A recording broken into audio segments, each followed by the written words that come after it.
نحمدہ نصلی علی رسولہ الکریم اما بعد فاعوذ باللہ من الشیطان الرجیم بسم اللہ الرحمن الرحیم رب اشرح لی صدری ویسر لی امری واحلل عقدۃ من لسانی یفقہوا قولی رب یسر ولا تعسر وتمم بالخیر۔ رکوع نمبر 8 ہے یا ایھا الذین، اے لوگو جو آمنو ایمان لائے ہو، لا تکونو نہ تم ہو جانا، لا نہ تا تم کونو ہو جانا، کالذی ان لوگوں کے جیسے، کا کے جیسے، الذی وہ جو، کفروا جنہوں نے کفر کیا، وقالو اور انہوں نے کہا، وقالو میں یہ جو واو ہے یہ کس کو ظاہر کر رہا ہے؟ جمع کو، یعنی انہوں نے کہا، لاخوانہم اپنے بھائیوں کے لیے، لام ذریعہ لی کے لیے، اخوانی بھائی، ہم اپنے، لاخوانہم اپنے بھائیوں کے لیے، اذا جب، ضربوا انہوں نے سفر کیا، فی الارض زمین میں۔ اب ضربوا یہاں پہ سفر کے معنوں میں آیا، ضربوا ایک اور میننگ کے معنوں میں بھی آتا ہے، ایک ہی بات ہے نا، چلے پھریں یا سفر کریں ایک ہی بات ہے، ہاں مارنا کے معنوں میں آتا ہے، بالکل۔ ضربہ مارنا بھی ہوتا ہے، ضربہ سفر کرنا بھی ہوتا ہے، فی الارض زمین میں، او یا کانو تھے وہ، غزن لڑنے والے، لو اگر، کانو وہ ہوتے، عندنا ہمارے پاس، ما ماتو نہ وہ مرتے، وما اور نہ قتلوا وہ قتل کیے جاتے، لیجعل تاکہ بنا دے اللہ تعالیٰ، ذالک اس کو، حسرتاً حسرت، فی قلوبہم ان کے دلوں میں، واللہ حالانکہ اللہ تعالیٰ، یحیی زندگی بخشتا ہے، ویمیت اور وہ موت دیتا ہے، واللہ اور اللہ تعالیٰ، بما ساتھ اس کے جو تعملون تم عمل کرتے ہو، بصیر خوب دیکھنے والا ہے۔ ولا ان اور یقیناً اگر، وا اور لا یقیناً ان اگر، اور یقیناً اگر، قتل تم مارے جاؤ تم، فی سبیل اللہ اللہ کی راہ میں، او مت تم یا مر جاؤ تم، لمغفرۃ البتہ بخشش، من اللہ اللہ تعالیٰ کی طرف سے، ورحمہ اور رحمت، خیر بہتر ہے، مما اس سے جو، یجمعون وہ جمع کرتے ہیں۔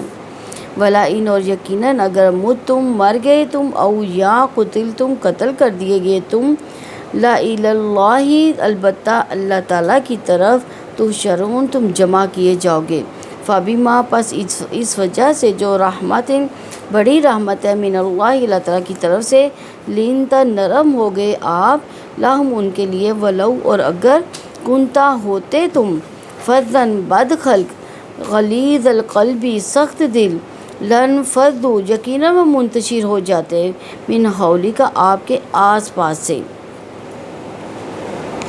فاعفو سو آپ معاف کر دیں، عنہم ان سے، واستغفر اور آپ بخشش مانگے، لہم ان کے لیے، وشاورہم اور آپ مشورہ کریں ان سے، فی الامر معاملات میں، فاذا پھر جب، عزمت آپ پختہ ارادہ کرے، فتوکل تو آپ بھروسہ کرے، علی اللہ اللہ تعالیٰ پر، انا بلا شبہ اللہ اللہ تعالیٰ، یحب محبت کرتا ہے، المتوکلین بھروسہ کرنے والوں سے۔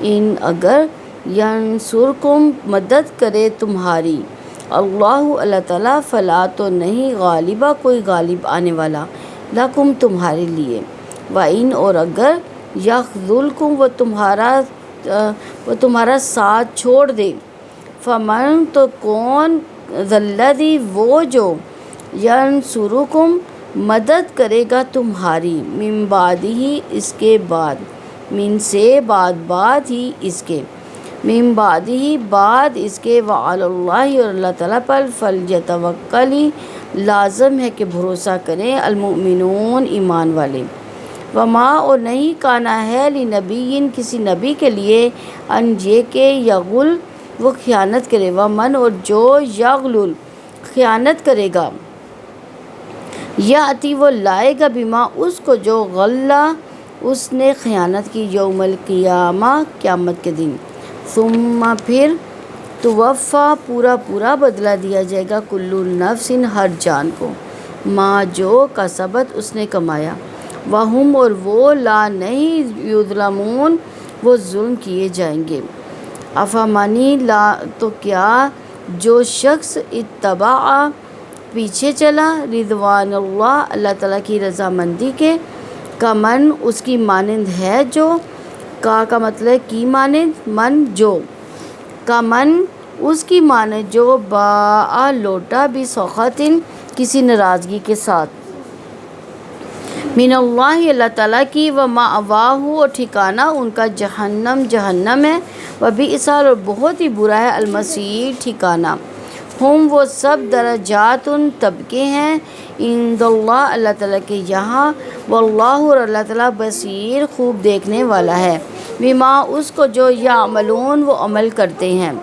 لقد بلا شبہ یقیناً منّا احسان فرمایا اللہ تعالیٰ نے علی المؤمنین ایمان والوں سے اذ جب بعثا اس نے مبعوث فرمایا فیہم ان میں رسولاً ایک رسول من انفسہم انہی میں سے یتلو وہ پڑھ کر سناتا ہے علیہم ان پر آیاتی آیات اس کی ویزکیہم اور وہ پاک کرتا ہے انہیں ویعلمہم الکتاب وہ سکھاتا ہے انہیں الکتاب کتاب والحکمہ اور حکمت وَإِنْ اور اگر کانو تھے وہ من قبل اس سے پہلے لفی ضلال یقیناً گمراہی میں مبین کھلی اولما اور کیا جب اور لما جب اصابتکم پہنچی تمہیں مصیبہ ایک مصیبت قد تحقیق اصابتم پہنچا چکے تھے تم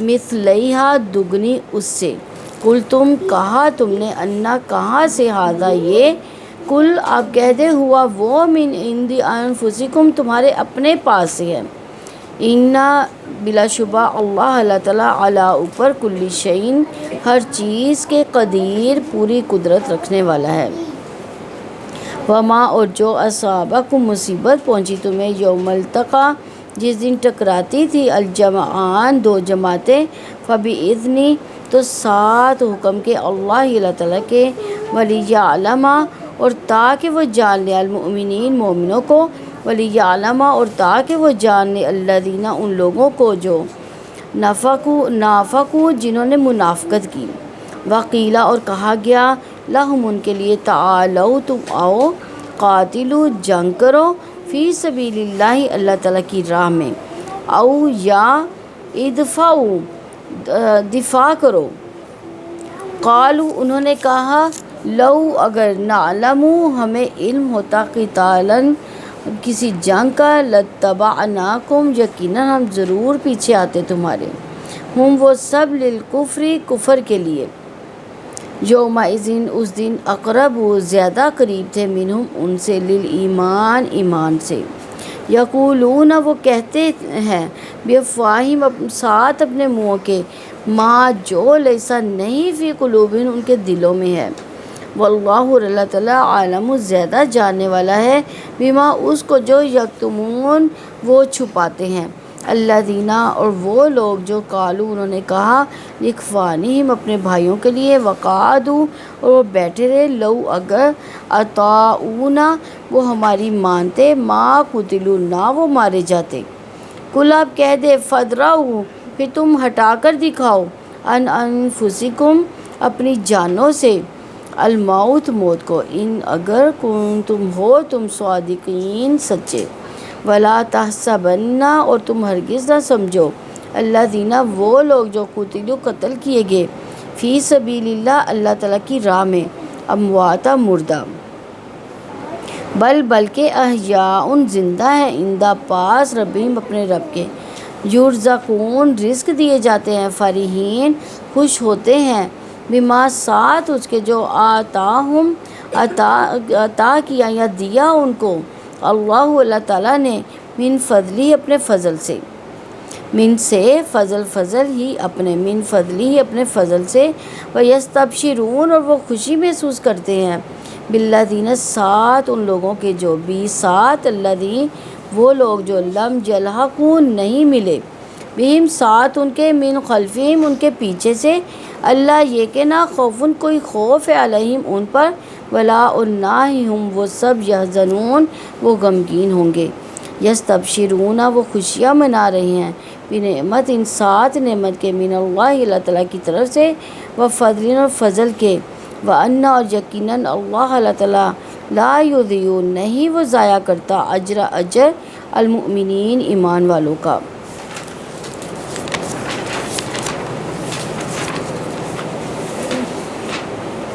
لِإِخْوَانِهِمْ حمزہ خا واو، ضربو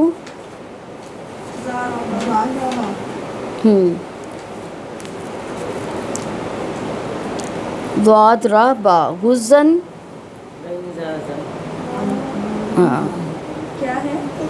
غائن زا واو واو، یحیی ہا یا ویمیت میم واو تا، یعنی موت سے ہے یہ، قتل تم قاف تا نام، او مت تم کا بھی یہی ہے موت سے، میم واو تا سے، یجمعون جی میم آئے، مت تم کا بھی وہی ہے جو یمیتو اور او مت تم، یہ تحشرون لینتا کا لینتا یہ، لن فضو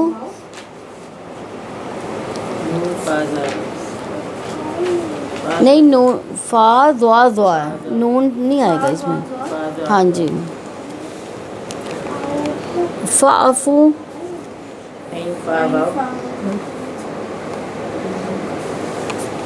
وشاورہم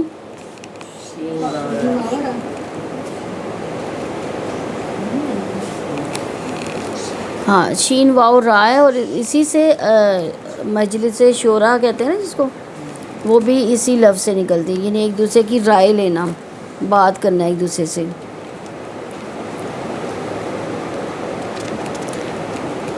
عزمتا ہاں عزم، المتوکلین واو کاف لام، یغسلکم خا زال لام خزل، یغسلکم ہاں جی، یغل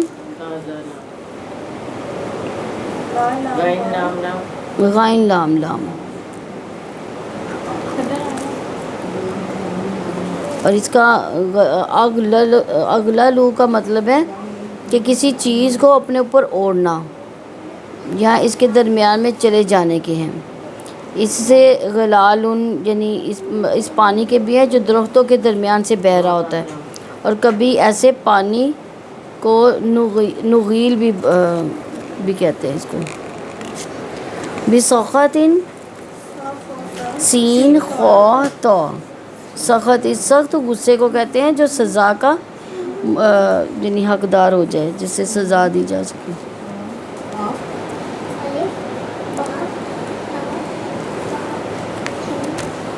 اصابکم صاد واو با،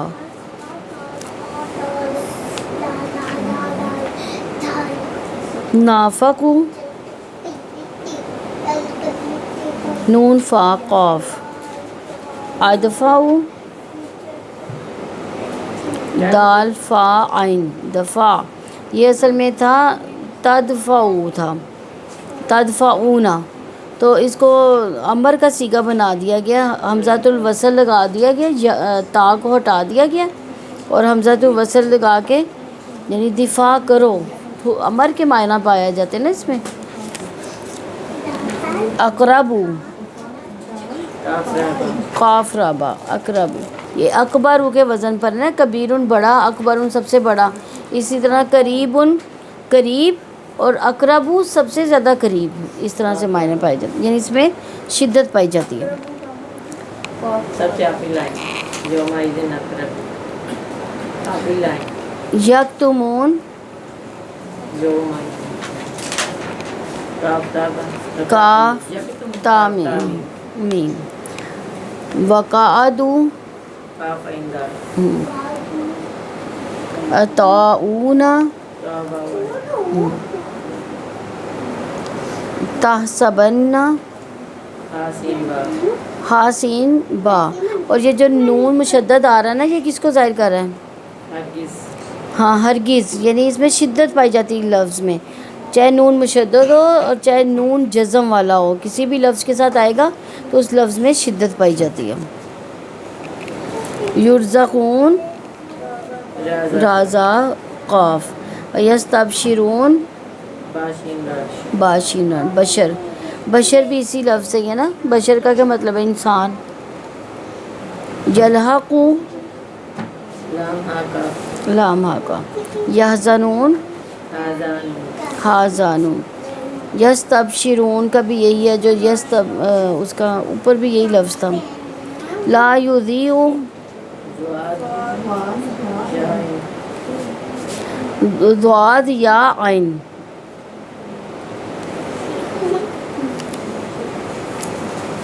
المؤمنین حمزہ میم حمزہ میم۔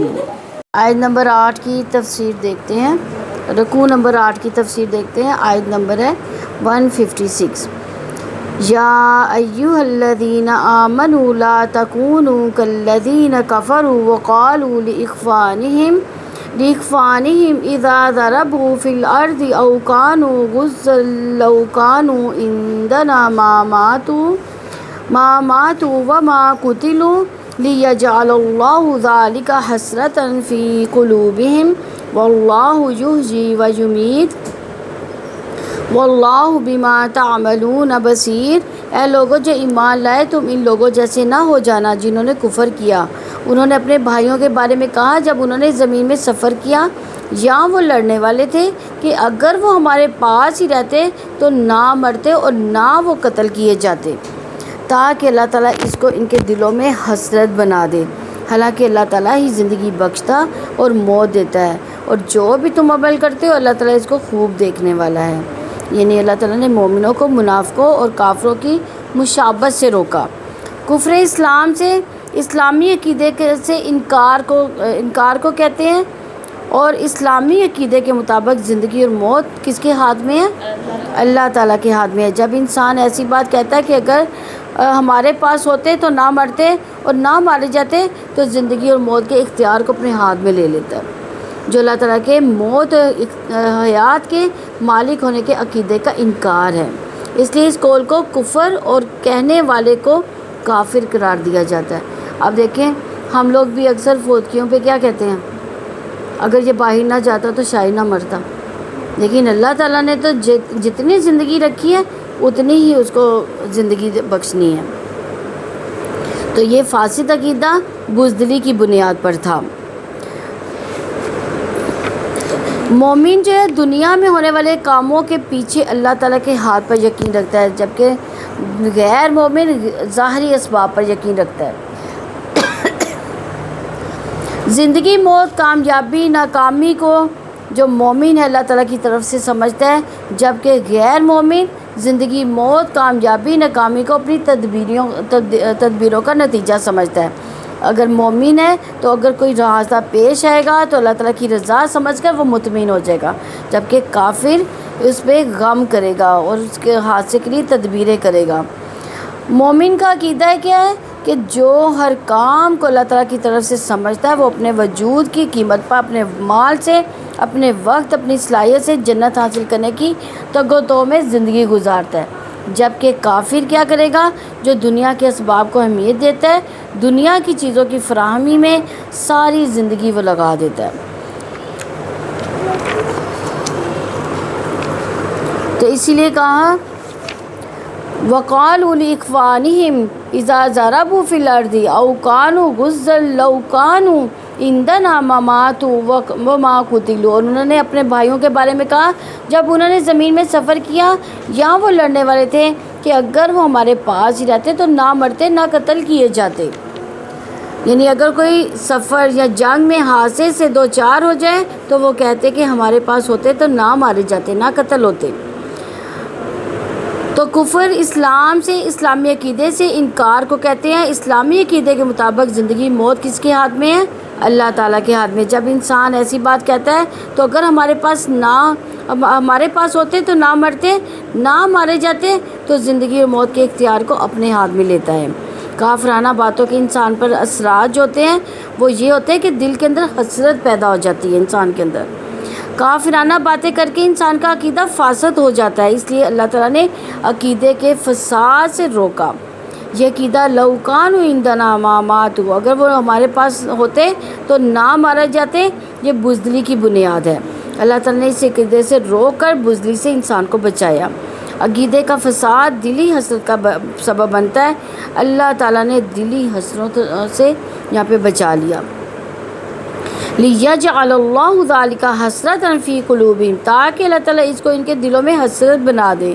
مجاہد کا قول ہے کہ ان کی بات نے انہیں غم دیا، ان کو کسی چیز نے نفع نہیں دیا۔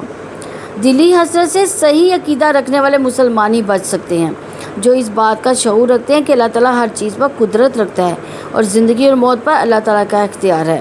سیدنا ابو ہریرہ رضی اللہ عنہ کہتے ہیں کہ رسول اللہ صلی اللہ علیہ وسلم نے فرمایا، اللہ تعالیٰ کے نزدیک طاقتور مومن ضعیف مومن سے زیادہ اچھا اور محبوب ہے، اور ہر ایک میں خیر اور بھلائی ہے۔ تم ان کاموں کی حرص کرو جو تمہارے لیے مفید ہے۔ کون سے کاموں کی حرص رکھنی چاہیے؟ آخرت کے کاموں کے لیے، اور اللہ تعالیٰ سے مدد مانگو، ہمت نہ ہارو، اور جو تجھ پر کوئی مصیبت آئے تو یوں مت کہہ کہ اگر میں ایسا کرتا یا ایسا کرتا تو یہ مصیبت نہ آتی، لیکن یوں کہو کہ اللہ تعالیٰ کی تقدیر میں ہی ایسا تھا، جو اس نے چاہا کیا، اور اگر مگر کرنا شیطان کے لیے راہ کا کھول دینا ہے۔ صحیح مسلم کی 6774 نمبر حدیث ہے۔ تو ہم تو اکثر فوتگیوں پر ایسے نہیں کہتے کہ یہ فلاں جگہ چلا جاتا، ادھر نہ جاتا، گھر میں رہتا تو شاید اس کو موت نہ آتی، لیکن جو اللہ تعالیٰ نے وقت مقرر کیا وہ ہو کر ہی رہنا۔ واللہ یحیی و یمیت، حالانکہ اللہ تعالیٰ زندگی بخشتا ہے، موت دیتا ہے۔ یعنی موت و حیات کے بارے میں صحیح عقیدہ ہے کہ وہ اللہ تعالیٰ کے ہاتھ میں ہے، وہی زندہ کرتا ہے، وہی مارتا ہے۔ موت کا ایک وقت مقرر ہے، جب موت کا وقت آ جائے تو وہ قلعوں کے اندر بھی آ جائے گی۔ موت و حیات کو اللہ تعالیٰ کے ہاتھ میں تسلیم کر لینے سے انسان کے دل میں اللہ تعالیٰ کی راہ میں لڑنے کا جذبہ ابھر آتا ہے، انسان پختہ ارادوں والا بن جاتا ہے، انسان کے حوصلے بلند ہو جاتے ہیں، بے چینی اور اضطراب سے وہ بچ جاتا ہے، حسرتوں سے بچ جاتا ہے، اسے دلی سکون نصیب ہوتا ہے، بزدلی سے بچ جاتا ہے، زندگی بچائے نہیں پھرتا بلکہ اسے بلند مقاصد کے حصول کے لیے اپنے رب کو راضی کرنے کے لیے نچھاور کرنے کو تیار رہتا ہے۔ واللہ یحیی و یمیت، حالانکہ اللہ تعالیٰ ہی زندگی بخشتا ہے، موت بھی دیتا ہے۔ یعنی اللہ تعالیٰ نے مومنوں کے دلوں کو حسرت سے بچانے کے لیے اپنے محیی و ممیت ہونے کا شعور دلایا۔ واللہ بما تعملون بصیر، اور جو بھی تم عمل کرتے ہو اللہ تعالیٰ اس کو خوب دیکھنے والا ہے۔ اللہ تعالیٰ نے زبان اور دل کے عمل کی طرف توجہ دلائی۔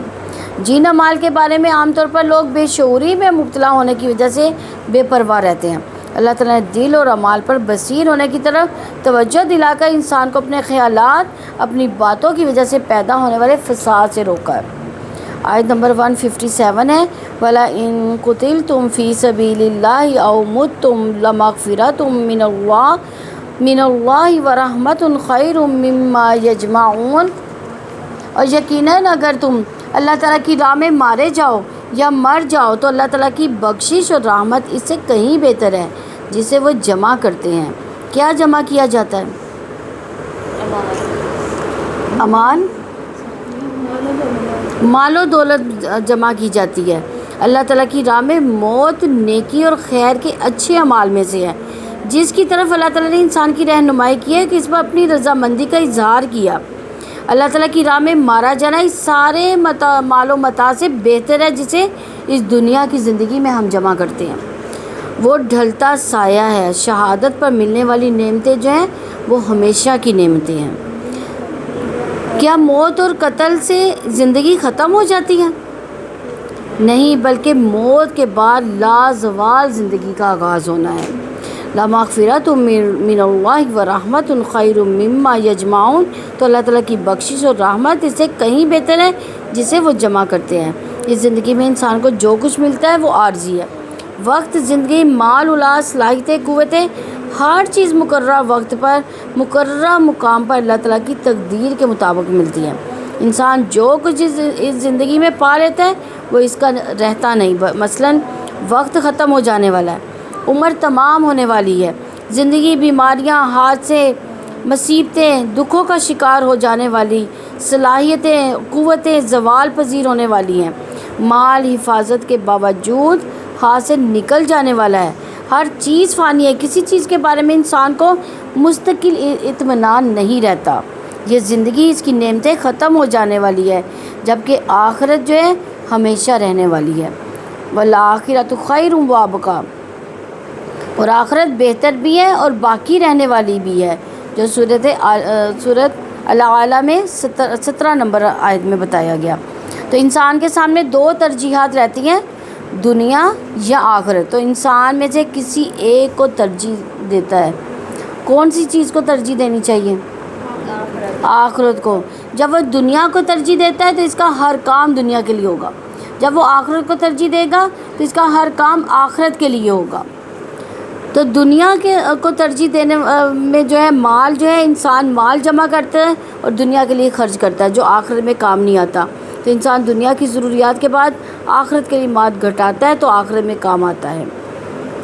انسان اولاد کو صرف دنیا بنانے میں لگا دیتا ہے، ان کی تعلیم، ان کے روزگار، ان کی شادی، ان کے بہتر مستقبل کی فکر۔ ایسی اولاد آخرت میں اس کے کوئی کام نہیں آئے گی۔ کون سی اولاد کام آئے گی؟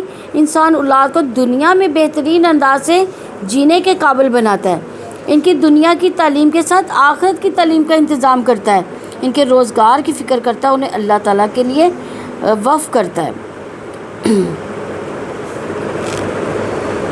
تو ایسی اولاد جو ہے، ایسی نسل جو ہے، یہ اولاد جو ہے دنیا کی نعمت ہے اور یہی آخرت میں کام آئے گی۔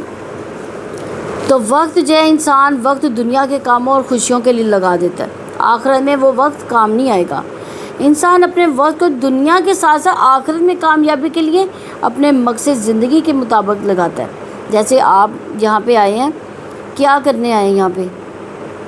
اللہ کی رضا کے لیے، یہ دین سیکھنے آئے ہیں، ٹھیک ہے؟ یہ اللہ کی رضا کے لیے آپ نے کام کیا نا، تو یہ وقت، یہ صلاحیتیں، یہ آپ کو آگے فائدہ دیں گی۔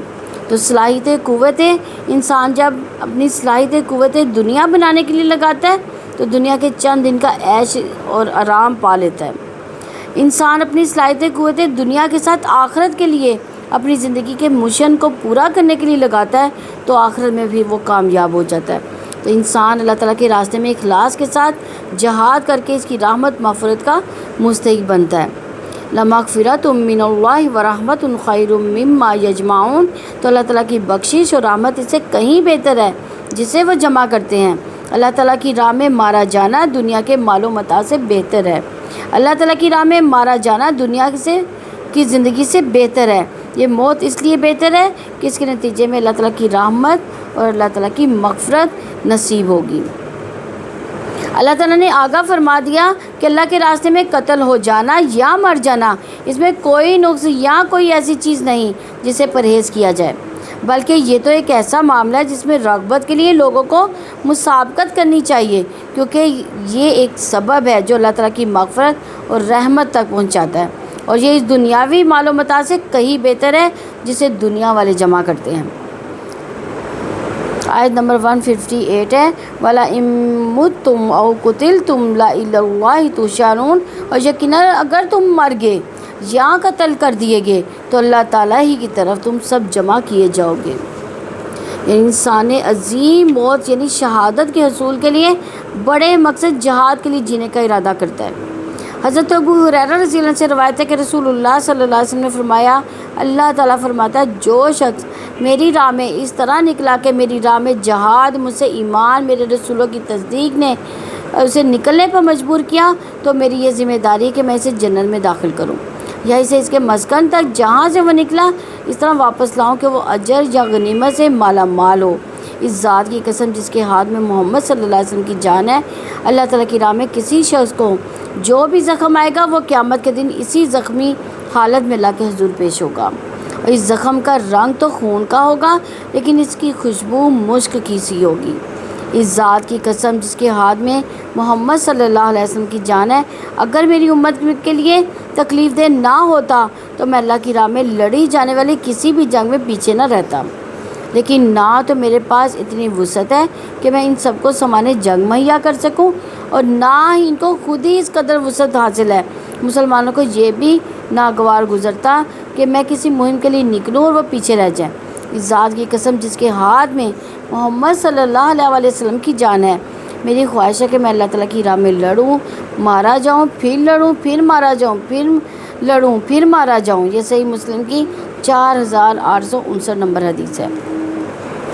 اِلَى اللّٰہِ تُحْشَرُونَ، اللہ تعالیٰ ہی کی طرف تم سب جمع کیے جاؤ گے۔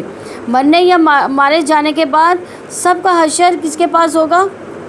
اللہ تعالیٰ کے پاس ہوتا ہے، جو ہر ایک کو اس کے عمل کی پوری جزا دے گا۔ اس کے بارے میں رسول اللہ صلی اللہ علیہ وسلم نے فرمایا، جو شخص اس حالت میں مر جائے جس نے نہ کبھی جہاد کیا ہو اور نہ کبھی اس کے دل میں جہاد کرنے کا خیال آیا ہو، تو اس کی موت نفاق کے ایک شعبے پر تھی۔ مسلم کی 1910 نمبر حدیث ہے۔ ہم نے کبھی جہاد کرنے کا شوق پیدا ہوا ہمیں؟ یہ دین کا سیکھنا بھی ایک جہاد ہے۔ آپ یہ بھی جہاد ہی کر رہی ہیں، دین سیکھ رہی ہیں، سیکھ کر اس پر عمل کرنا، اور عمل کرنا جو ہے وہ نفس کا جہاد ہوگا۔ اللہ تعالیٰ ہمیں جو ہم پڑھیں اس پر عمل کی توفیق عطا فرمائے۔ تو انسان کے دل میں موت و حیات کی حقیقت بیٹھ جاتی ہے، اللہ تعالیٰ کی تقدیر پر انسان کا دل مطمئن ہو جاتا ہے، اللہ تعالیٰ کے حکم پر دل مطمئن ہو جاتا ہے، تو پھر کیا ہوتا ہے، اس کے انسان کے جو شخصیت پر اثرات مرتب ہوتے ہیں۔ آیت نمبر 159 ہے، فَبِمَا رَحْمَةٍ مِّنَ اللَّهِ لِنْتَ لَهُمْ وَلَوْ كُنْتَ فَظًّا غَلِيظَ الْقَلْبِ لَانفَضُّوا مِنْ حَوْلِكَ فَاعْفُ عَنْهُمْ وَاسْتَغْفِرْ لَهُمْ وَشَاوِرْهُمْ فِي الْأَمْرِ فَإِذَا عَزَمْتَ فَتَوَكَّلْ عَلَى اللَّهِ إِنَّ اللَّهَ يُحِبُّ الْمُتَوَكِّلِينَ۔ بس اللہ تعالیٰ کی بڑی رحمت ہی کی وجہ سے آپ ان کے لیے نرم ہو گئے۔ اگر آپ بدخلق اور سخت دل ہوتے تو یقیناً وہ آپ کے آس پاس سے منتشر ہو جاتے۔ سو آپ انہیں معاف کر دیں، ان کے لیے بخشش مانگیں اور معاملات میں ان سے مشورہ کریں۔ بلا شبہ اللہ تعالیٰ مشورہ کرنے والوں سے محبت رکھتا ہے۔ تو اس آیت میں فَبِمَا رَحْمَةٍ مِّنَ اللَّهِ، پس اللہ تعالیٰ کی بڑی رحمت کی وجہ سے ہے، جہاں نبی صلی اللہ علیہ وسلم پر اللہ تعالیٰ کی کس رحمت کا ذکر کیا گیا کہ اللہ تعالیٰ کے نبی صلی اللہ علیہ وسلم نرمی اور ملائمیت رکھتے تھے۔ یہ اللہ تعالیٰ کی خاص رحمت کا نتیجہ تھی۔ غیروں کے لیے اور کوئی بھی شخص ہوتا تھا، ان کے ساتھ معاملہ نبی صلی اللہ علیہ وسلم کا نرمی کا ہی ہوتا تھا، اور انہوں نے عمر بھر کسی کو اپنے ہاتھ سے نہیں مارا۔ کوئی مصافحہ کرتا تو نہ وہ اپنا ہاتھ الگ کرنے میں سبقت کرتے، نہ از خود ان سے الگ ہوتے، گفتگو بہت نرم اور شیریں کرتے۔ حضرت انس رضی اللہ عنہ کہتے ہیں کہ میں نے 10 سال تک رسول اللہ صلی اللہ علیہ وسلم کی خدمت کی، آپ نے کبھی مجھ سے اوف بھی نہ کیا۔ حالانکہ اپنے غلام کے ساتھ تو فوراً ہی انسان ہو جاتا ہے، یا چھوٹا بچہ ہو اس کے ساتھ بھی انسان فوراً ہی بھرم ہو جاتا ہے، لیکن وہ کہتے ہیں کہ مجھے کبھی انہوں نے اوف بھی نہیں کیا، نہ آپ نے کبھی یہ کہا کہ تم نے یہ کام کیوں کیا، اور نہ کبھی یہ پوچھا کہ تم نے یہ کام کیوں نہیں کیا۔ صحیح بخاری کی 6038 نمبر حدیث ہے۔ تو دعوت و تبلیغ کے فریضے کو انجام دینے کے لیے ہی نبی صلی اللہ علیہ وسلم کی نرمیت اور ملائمیت ان میں رکھی گئی تھی۔ وَلَوْ كُنْتَ فَظًّا غَلِيظَ الْقَلْبِ لَانفَضُّوا مِنْ حَوْلِكَ، اور اگر آپ بدخلق اور سخت دل ہوتے تو یقیناً وہ آپ کے آس پاس سے منتشر ہو جاتے۔ کون منتشر ہو جاتے؟ جن کے ساتھ نبی صلی اللہ علیہ وسلم تبلیغ کرتے تھے، اللہ تعالیٰ کی طرف بلاتے تھے، تو وہ لوگ نبی صلی اللہ علیہ وسلم کے پاس بھی نہ آتے۔ حضرت عبداللہ بن عمر رضی اللہ عنہ سے روایت ہے کہ رسول اللہ صلی اللہ علیہ وسلم کی تورات میں وہی صفات بیان ہوئی ہیں جو قرآن میں موجود ہے، کہ آپ سخت زبان، سخت دل، بازاروں میں شور مچانے والے نہ تھے، اور برائی کا جواب برائی سے نہ دیں گے بلکہ عفو درگزر سے کام لینے والے تھے۔ حضرت عائشہ رضی اللہ عنہ بیان کرتی ہے کہ رسول اللہ صلی اللہ علیہ وسلم نے اپنی ذات کے لیے کسی بھی تکلیف پر جو آپ کو پہنچائی گئی ہو کبھی بدلہ نہیں لیا، اور ہمیں تو کوئی کہہ کے دیکھے کوئی بات، ہم جب تک اس بات کا بدلہ نہیں لیتے اس کی جان نہیں چھوڑتے۔ اسی طرح عبداللہ بن مسعود رضی اللہ عنہ سے روایت ہے کہ رسول اللہ صلی اللہ علیہ وسلم نے ارشاد فرمایا، کیا میں تمہیں بتا دوں جو آتش دوزخ پر حرام ہے اور جس پر آتش دوزخ حرام ہے؟ پھر فرمایا کہ یہ صرف اس شخص کی ہے جس سے ملنا جلنا آسان ہو، نرم مزاج ہو، قریب ہو، سہل ہو۔ سنن ابی داؤد میں ہے کہ آن حضرت صلی اللہ علیہ وسلم نے ارشاد فرمایا کہ جنت میں سخت مزاج بد اخلاق داخل نہیں ہوگا۔ تو انسانیت کو برے انجام سے بچانے اور انہیں ان کے رب کی پہچان دینے کے لیے ایک بنیادی جماعت کی تیاری جو امر بالمعروف نہی عن منکر کا فریضہ انجام دے، اور اس کا مقصد امت مسلمہ کی تنظیم کے لیے اس آیت میں ایک تو قائد کے اوصاف بیان کیے گئے، دوسرے اجتماعی معاملات کی تنظیم کے لیے قائد کی زیر نگرانی افراد کے لیے اصول بھی بتا دیے گئے۔ اور اس میں کیا اصول بتایا گیا کہ ایک قائد کو اپنی شخصیت میں مطلوبہ اوصاف پیدا کرنے چاہیے۔ ایک تو اس میں نہایت مہربانی والا سلوک ہونا چاہیے، رحم دلی والا سلوک کرنا چاہیے، نرم دلی ہونی چاہیے، نرم گفتار ہونا چاہیے، قصوروں کو معاف کرنے والی خوبی ہونی چاہیے۔ کن میں ہونی چاہیے یہ خوبیاں؟ جو تبلیغ کرتے ہیں، امر بالمعروف کا کام کرتے ہیں۔ اور چھٹی بات ان میں کیا ہونی چاہیے کہ لوگوں کے حق میں دل سے دعا کرنی چاہیے، جس کو تبلیغ کی، جس کو اللہ کی طرف بلایا اس کے لیے دعا بھی کریں۔ ساتواں، اللہ تعالیٰ کے غضب سے ڈرنا چاہیے، اللہ تعالیٰ کی رضا پر چلنا چاہیے، معاملات کو باہمی مشورے سے چلانا چاہیے، اللہ تعالیٰ پر بھروسہ کرنا، صبر، حلم، ہمدردی، محبت اور شرافت سے کام لینا چاہیے، غلطیوں، کمزوریوں، نقائص پر رعایت کرنا چاہیے، دوسروں کو اہمیت دینا چاہیے، خندہ پیشانی سے ملنا چاہیے، زبان، طرز کلام اور رہن سہن کو اجنبیت سے پاک کرنا چاہیے، انسانوں سے خیر خواہی بھی کرنی چاہیے، بڑی سے بڑی غلطی کرنے والوں کے خلاف بھی دل میں نفرت، کینہ اور حسد نہ رکھیں، کیونکہ بدخوئی، سخت دلی لوگوں کو متنفر اور ان کے دلوں میں بغض پیدا کرتی ہے۔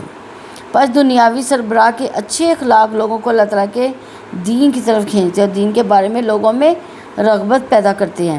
اس کے علاوہ وہ لوگوں میں قابل تعریف اللہ کے ہاں اجر خاص کا مستحق ہوتا ہے۔ دینی سربراہ کے برے اخلاق لوگوں کو دین سے متنفر کر دیتے ہیں، دین کے بارے میں لوگوں میں بغض پیدا کر دیتے ہیں۔ اس کے ساتھ ساتھ بدخو جو ہے دینی سربراہ قابل مذمت اور خاص سزا کا مستحق ہوتا ہے۔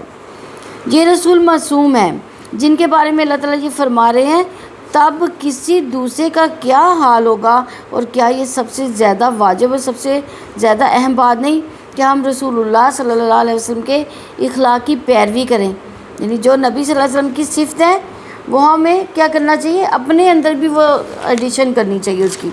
ہمیں بھی بد اخلاق نہیں ہونا چاہیے بلکہ نرم خوئی سے اور اچھے اخلاق سے بات کرنی چاہیے، اور اللہ تعالیٰ کے حکم پر عمل کرتے ہوئے لوگوں کو اللہ کے دین کی طرف راغب کرنے کے لیے ہم ان کے ساتھ نرمی، حسن سلوک، الفت کے ساتھ پیش آئے، جیسے رسول اللہ صلی اللہ علیہ وسلم پیش آیا کرتے تھے۔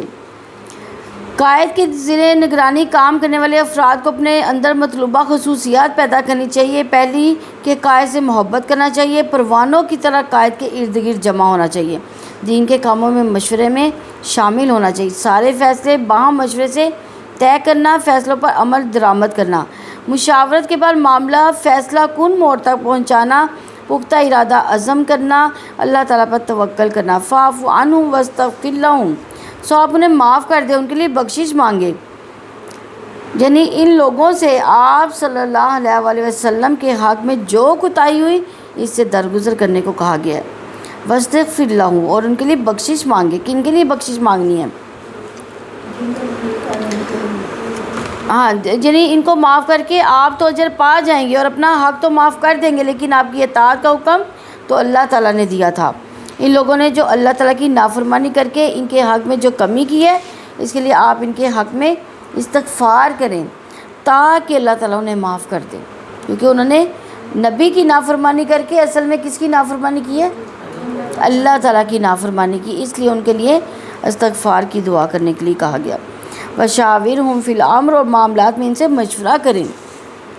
کن سے مشورہ کریں؟ ہاں، نبی صلی اللہ علیہ وسلم کو حکم دیا جا رہا ہے کہ اپنے صحابہ سے دینی کاموں کو انجام دینے کے لیے مشورہ کریں۔ حضرت ابو ہریرہ رضی اللہ عنہ فرماتے ہیں کہ میں نے رسول اللہ صلی اللہ علیہ وسلم سے زیادہ اپنے ساتھیوں سے کسی کو مشورہ کرنے والا نہیں دیکھا۔ عائشہ رضی اللہ عنہ بیان کرتی ہیں کہ جب میرے متعلق ایسی باتیں کہی گئی جن کا مجھے گمان بھی نہ تھا، تو رسول اللہ صلی اللہ علیہ وسلم میرے معاملہ میں لوگوں کو خطبہ دینے کے لیے کھڑے ہوئے۔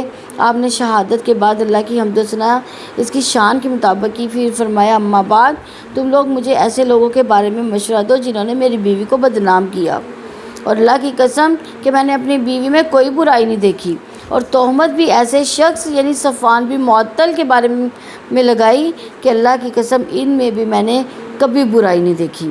وہ میرے گھر میں جب بھی داخل ہوئے تو میری موجودگی میں داخل ہوئے، اور اگر میں کبھی سفر کی وجہ سے مدینہ نہیں ہوتا تو وہ بھی یہاں مدینہ میں نہیں ہوتے بلکہ میرے ساتھ ہوتے۔ یہ کون کہہ رہے ہیں؟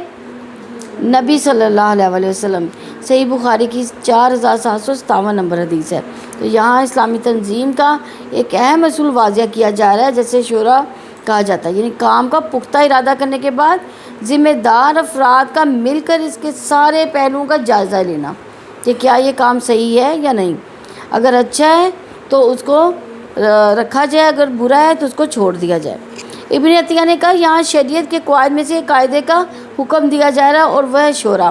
اللہ تعالیٰ نے مومنوں کی مدد فرمائی، اور حضرت انس رضی اللہ عنہ کے بارے میں ہے روایت ہے کہ رسول اللہ صلی اللہ علیہ وسلم نے ارشاد فرمایا کہ جس نے استخارہ کیا وہ ناکام نہ ہوگا، اور جس نے مشورہ کی اسے ندامت نہ ہوگی۔ استخارہ کیا چیز ہے؟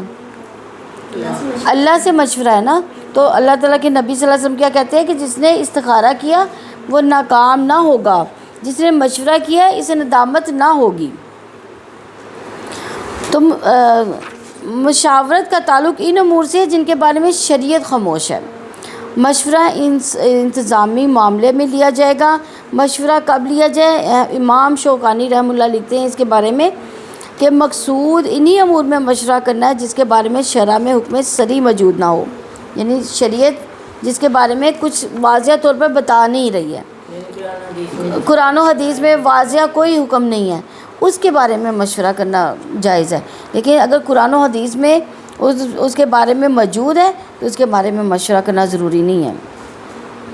قرطبی رحمہ اللہ نے ابن عطیہ کا قول نقل کیا کہ علماء کے درمیان اس بارے میں کوئی اختلاف نہیں کہ جو حاکم اہل علم اہل دین سے مشورہ نہیں کرتا اسے معزول کر دینا واجب ہے۔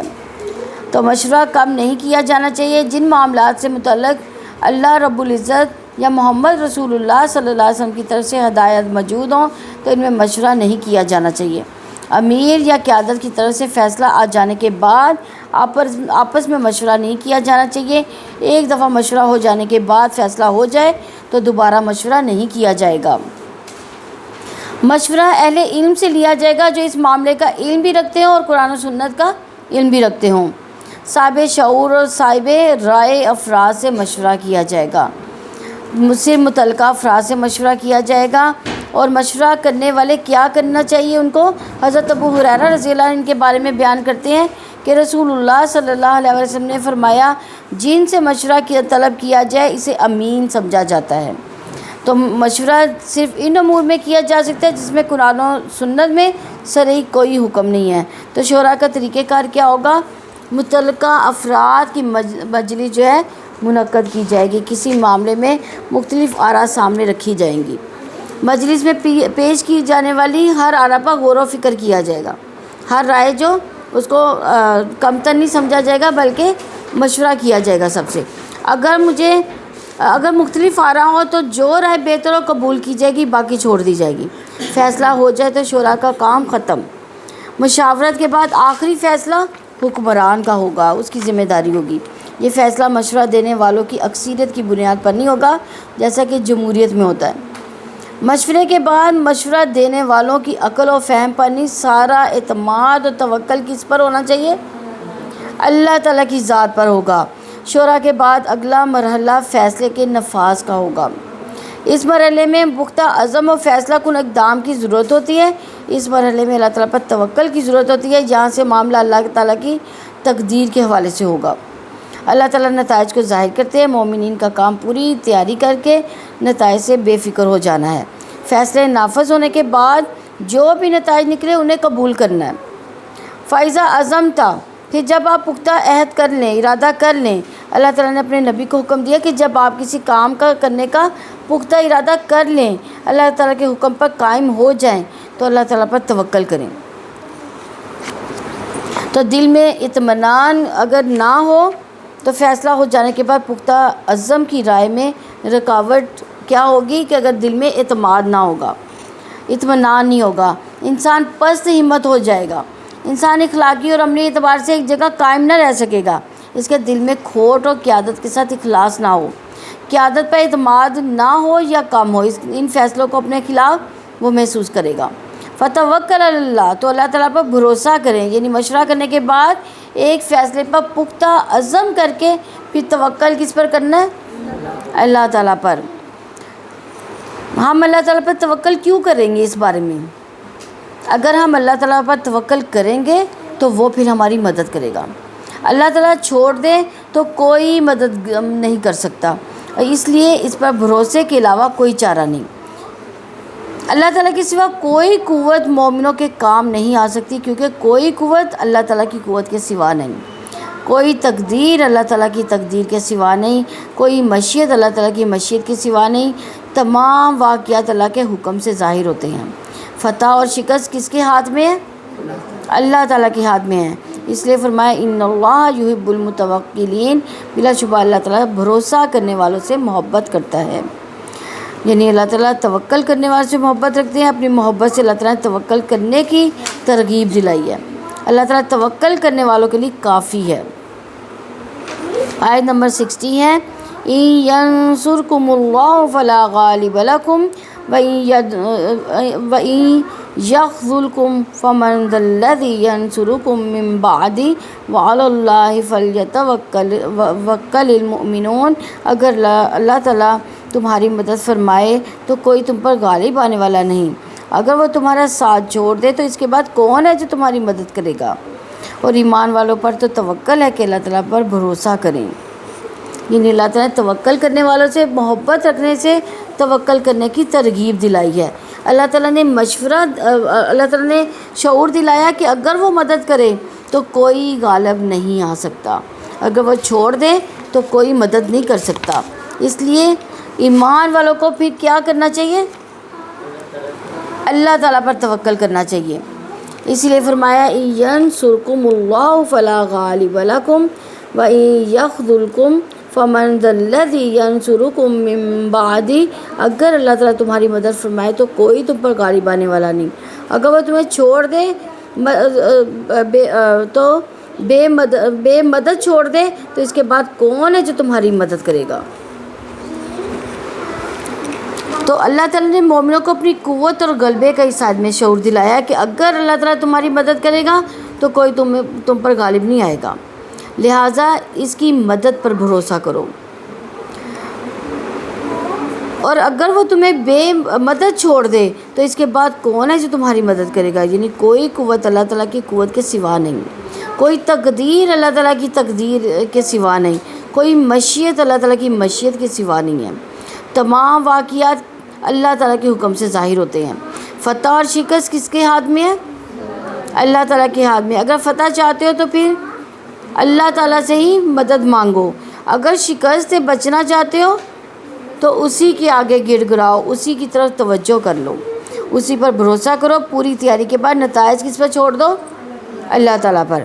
وَعَلَى اللَّهِ فَلْيَتَوَکَّلِ الْمُؤْمِنُونَ، ایمان والوں پر تو لازم ہے کہ اللہ تعالیٰ پر بھروسہ کریں، یعنی ایمان کا تقاضا کیا ہے کہ انسان ایک اللہ تعالیٰ پر اعتماد رکھے، اسی پر توکل کرے۔ اللہ تعالیٰ پر توکل کرنا توحید ہے، اور کسی دوسرے پر توکل کرنا کیا ہے؟ شرک۔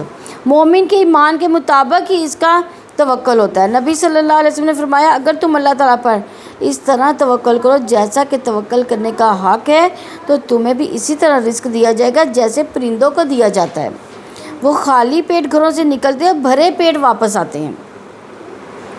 آیت نمبر 161 ہے وَمَا كَانَ لِنَبِيٍّ أَن يَغُلَّ وَمَن يَغْلُلْ يَأْتِ بِمَا غَلَّ يَوْمَ الْقِيَامَةِ ثُمَّ تُوَفَّىٰ كُلُّ نَفْسٍ مَّا كَسَبَتْ وَهُمْ لَا يُظْلَمُونَ۔ اور کسی نبی کے لیے ممکن ہی نہیں کہ وہ خیانت کرے، جو خیانت کرے گا قیامت کے دن اس کو لے کر آئے گا جو اس نے خیانت کی، پھر ہر جان کو جو اس نے کمایا اس کا پورا پورا بدلہ دیا جائے گا اور وہ ظلم نہیں کیے جائیں گے۔ حضرت ابن عباس رضی اللہ عنہ فرماتے ہیں کہ یہ آیت وَمَا كَانَ لِنَبِيٍّ أَن يَغُلَّ، کسی نبی کے لیے لائق نہیں کہ وہ خیانت کرے، ایک سرخ چادر کے بارے میں نازل ہوئی جو بدر کے دن مال غنیمت سے گم پائی گئی تھی۔ بعض لوگوں نے کہا شاید رسول اللہ صلی اللہ علیہ وسلم نے پکڑ لی، اس پر اللہ تعالیٰ نے یہ آیت نازل فرمائی کہ کسی نبی کے لیے لائق نہیں کہ وہ خیانت کرے، اور جو خیانت کرے گا وہ قیامت کے روز خیانت کے ساتھ آئے گا، پھر ہر نفس نے جو کمایا اسے پورا پورا بدلہ دیا جائے گا اور وہ ظلم نہیں کیے جائیں گے۔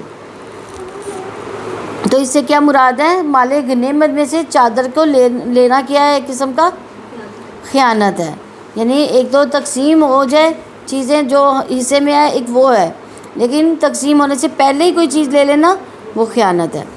تو یہاں پہ نبی صلی اللہ علیہ وسلم کی ایک قسم کی اللہ تعالیٰ نے گواہی دی ہے کہ کوئی نبی جو ہے اس طرح کا کام نہیں کر سکتا۔ وَمَا كَانَ لِنَبِيٍّ أَن يَغُلَّ، وہ کسی نبی کے لیے ممکن ہی نہیں کہ وہ خیانت کرے۔ یہاں غلول سے مراد مال غنیمت کا چھپانا، اس چیز میں خیانت کرنا جس کا اسے منتظم بنایا گیا۔ خیانت کے حرام ہونے پر اتفاق ہے بلکہ اس کا شمار قبائل میں ہوتا ہے۔ غزوہ احد میں تیر اندازوں کو یہ خوف دامن گیر ہو گیا تھا کہ شاید بعد میں رسول اللہ صلی اللہ علیہ وسلم انہیں کوئی حصہ نہ دے۔ اس پر یہ تنبیہ کی گئی کہ کسی نبی کا یہ کام ہی نہیں کہ وہ مال غنیمت میں خیانت کرے، خیانت نبوت کے منافی ہے۔ اگر نبی ہی خائن ہوگا تو پھر اس کی نبوت پر یقین کیوں کر کیا جا سکتا ہے؟ اللہ تعالیٰ نے نبی صلی اللہ علیہ وسلم کی امانت کا شعور دلا کر اس کی عدم عدولی حکم عدولی یعنی نافرمانی کرنے سے اس کو روکا۔ اللہ تعالیٰ نے فرمایا کسی نبی کے لیے ناممکن ہے کہ اس سے خیانت کی جائے، یعنی نبی امین ہوتا ہے، اس کی امانت پر بھروسہ ہونا چاہیے اور ہر ایک کو اس کا پورا پورا حصہ دینا چاہیے۔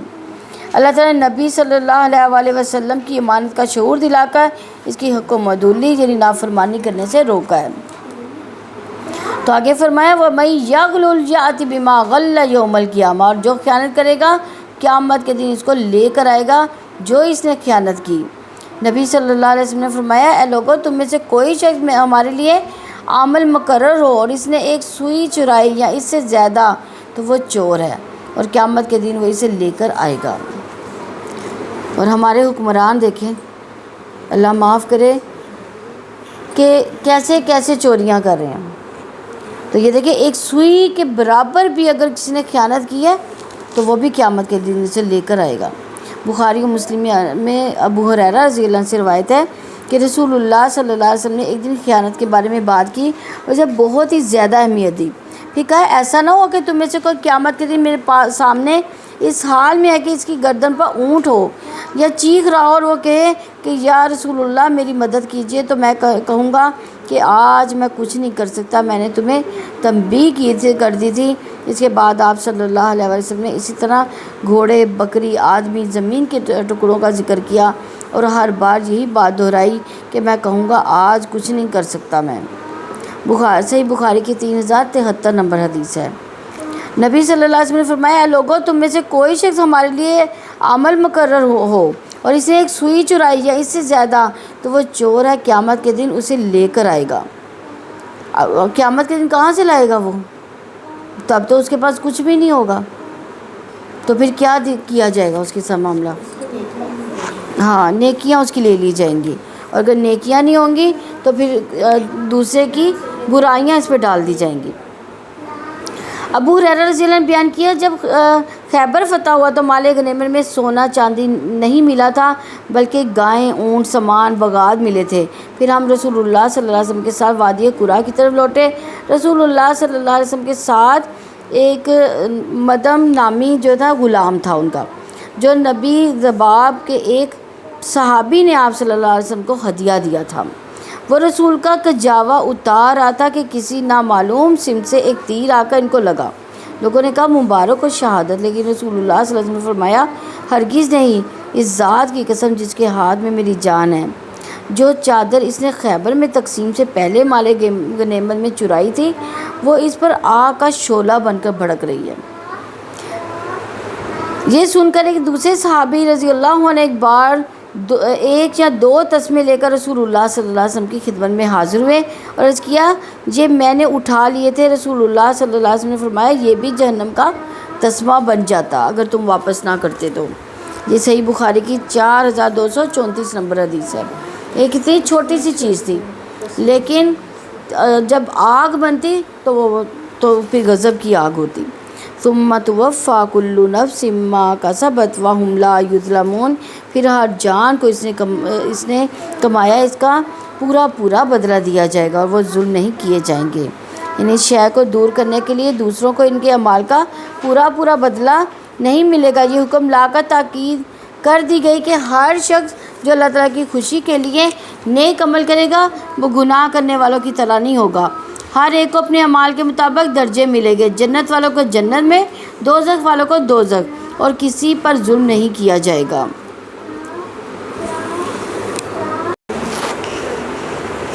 آیت نمبر 162 ہے افمن اتبع رضوان اللہ کمن باء بسخط من اللہ ومأواہ جہنم وبئس المصیر، تو کیا جو شخص اللہ تعالیٰ کی رضامندی کے پیچھے چلا اس کی مانند ہے جو اللہ تعالیٰ کی کسی ناراضگی کے ساتھ لوٹا، اس کا ٹھکانہ تو جہنم ہے اور وہ بہت ہی برا ٹھکانہ ہے۔ یعنی جو شخص اپنے اعمال سے اللہ تعالیٰ کی رضا چاہے گا اس شخص کی طرح نہیں ہو سکتا جو گناہ کر کے اپنے رب کو ناراض کر لے۔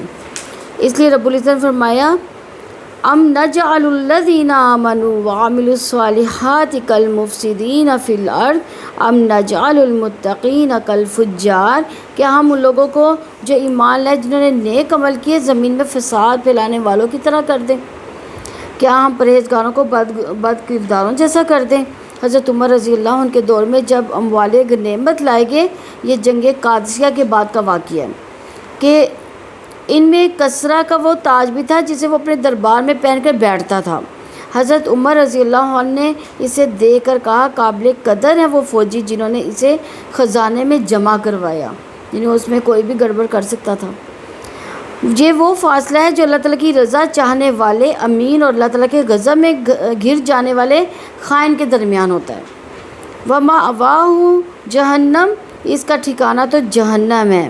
یعنی اللہ تعالیٰ نے اپنی نافرمانی سے روکنے کا اس میں شعور دلایا ہے کہ اللہ تعالیٰ نے نافرمانی سے روکنے کے لیے اس انجام یعنی جہنم کے عذاب کا خوف دلا کر یہ فرمایا کہ جس نے فرما برداری کی اس کو کیا ہو گیا وبئس المصیر، تو وہ بہت ہی اگر نافرمانی کرے گا تو اس کا ٹھکانہ بہت ہی برا ہوگا۔ سعید بن جبیر رحمہ اللہ کا قول ہے کہ وہ خیانت کرنے والوں کا ٹھکانہ ہوگا۔ آیت نمبر 163 ہے ہم درجات عند اللہ واللہ بصیر بما یعملون، وہ سب اللہ تعالیٰ کے یہاں ان کے الگ الگ طبقے ہیں اور اللہ تعالیٰ خوب دیکھنے والا ہے اس کو جو وہ کرتے ہیں۔ یعنی ان کے درجات مختلف ہیں، ان سے مراد وہ درجات والے ہیں یا ان کے لیے درجات ہیں۔ تو جو اللہ تعالیٰ کی رضامندی چاہے گا، جو اس کو ناراض کرے گا، ان کے درجات ایک جیسے نہیں ہو سکتے۔ اللہ تعالیٰ کی رضا چاہنے والوں کے بلند درجات ہوں گے اور جبکہ اس کے ناراضگی چاہنے والوں کے لیے اسفل ہے۔ ہر شخص اپنے حق کے مطابق بلند درجات تک پہنچتا ہے۔ درجات کی بلندی میں کسی پر ظلم نہیں ہوگا، درجات کی بلندی میں بے جا محبت اور طرفداری بھی نہیں کی جائے گی۔ جیسے یہاں پہ کوئی گناہ کر بیٹھے تو کیا ہوتا ہے، جو رشتہ دار ہوتا ہے اس کے حق میں فیصلہ کر دیتا ہے، لیکن وہاں پہ یہ چیز نہیں ہوگی، بے جا طرفداری نہیں کی جائے گی۔ اللہ تعالیٰ اپنے بندوں کے حالات پر نگاہ رکھتا ہے۔ واللہ بصیر بما یعملون، اور اللہ تعالیٰ خوب دیکھنے والا ہے اس کو جو وہ کرتے ہیں۔ یعنی اللہ تعالیٰ نے دلوں کے اندر کے ارادوں کو، دلوں کے جذبوں کی نگرانی کی ہے، اپنے بصیر ہونے کا شعور دلایا۔ اللہ تعالیٰ نے دلوں کے اندر پیدا ہونے والے رضائے الہی کے حصول کے ارادے، اپنے دل کی خوشی کے ارادے کے بارے میں باخبر ہونے سے اپنے بصیر ہونے کا شعور دلایا۔ سعید بن جبیر رحمہ اللہ کو قول ہے کہ اللہ تعالیٰ نے ان کو دیکھ لیا جنہوں نے خیانت کی، ان کو بھی جنہوں نے نہیں کی۔ آیت نمبر 164 ہے، لَقَدْ مَنَّ اللَّهُ عَلَى الْمُؤْمِنِينَ إِذْ بَعَثَ فِيهِمْ رَسُولًا مِّنْ أَنفُسِهِمْ يَتْلُو عَلَيْهِمْ آيَاتِهِ وَيُزَكِّيهِمْ وَيُعَلِّمُهُمُ الْكِتَابَ وَالْحِكْمَةَ وَإِن كَانُوا مِن قَبْلُ لَفِي ضَلَالٍ مُّبِينٍ۔ بلا شبہ اللہ تعالیٰ نے ایمان والوں پر یقیناً احسان فرمایا کہ جب انہی میں سے ایک رسول ان میں مبعوث فرمایا جو انہیں اللہ تعالیٰ کی آیات پڑھ کر سناتا ہے، انہیں پاک کرتا ہے، انہیں کتاب و حکمت کی تعلیم دیتا ہے، حالانکہ بلا شبہ اس سے پہلے وہ یقیناً کھلی گمراہی میں تھے۔ تو قتادہ کا قول ہے اس کے بارے میں کہ اللہ تعالیٰ نے اس امت کی طرف سے رغبت اور دعا کے بغیر احسان عظیم کیا، ان کے لیے نبی کو رحمت بنا کر بھیجا، اور اس نبی نے کیا کیا؟ ان کو اندھیروں سے نکالا، روشنی دکھائی، انہیں صراط مستقیم کی ہدایت دی۔ رسول اللہ صلی اللہ علیہ وآلہ وسلم کی آمد ان کے لیے احسان تھی، کیونکہ آپ صلی اللہ علیہ وآلہ وسلم انہیں قرآن پڑھ کر سناتے تھے، جبکہ ان سے پہلے عربوں کے پاس وحی نہیں آتی تھی۔ رسول اللہ صلی اللہ علیہ وسلم انہیں توحید اور اسلام کی دعوت دیتے تھے، قرآن اور سنت کی تعلیم دیتے تھے، یہ ان پر بہت بڑا احسان تھا۔ رسول اللہ صلی اللہ علیہ وسلم انہیں شرک سے پاک کرتے تھے، جبکہ اہل عرب رسول اللہ صلی اللہ علیہ وسلم کی تعلیم و تربیت اور تزکیہ سے پہلے کھلی گمراہی میں تھے۔ رسول اللہ صلی اللہ علیہ وسلم نے اہل عرب کو علم اور عبادت سکھا کر دنیا کا بہترین انسان بنایا۔ آپ نے پڑھا ہوگا، اگر ہسٹری پڑھی ہو تو عربوں میں بہت دیر تک لڑائیاں رہتی تھیں، ایک دوسرے سے ان کی لڑائیاں نہیں ختم ہوتی تھیں، تو اللہ کے نبی صلی اللہ علیہ وسلم نے ان کو ایسی تعلیم دی کہ ان کی محبت ایسی ہو گئی کہ کسی کو برا ہی نہیں لگتا تھا، کسی کو برا کہہ بھی دیتا تھا۔ تو یہ اللہ تعالیٰ کا ان پر احسان عظیم تھا۔ اذ بعث فیہم رسولا من انفسہم، جب انہی میں سے ایک رسول ان میں مبعوث فرمایا۔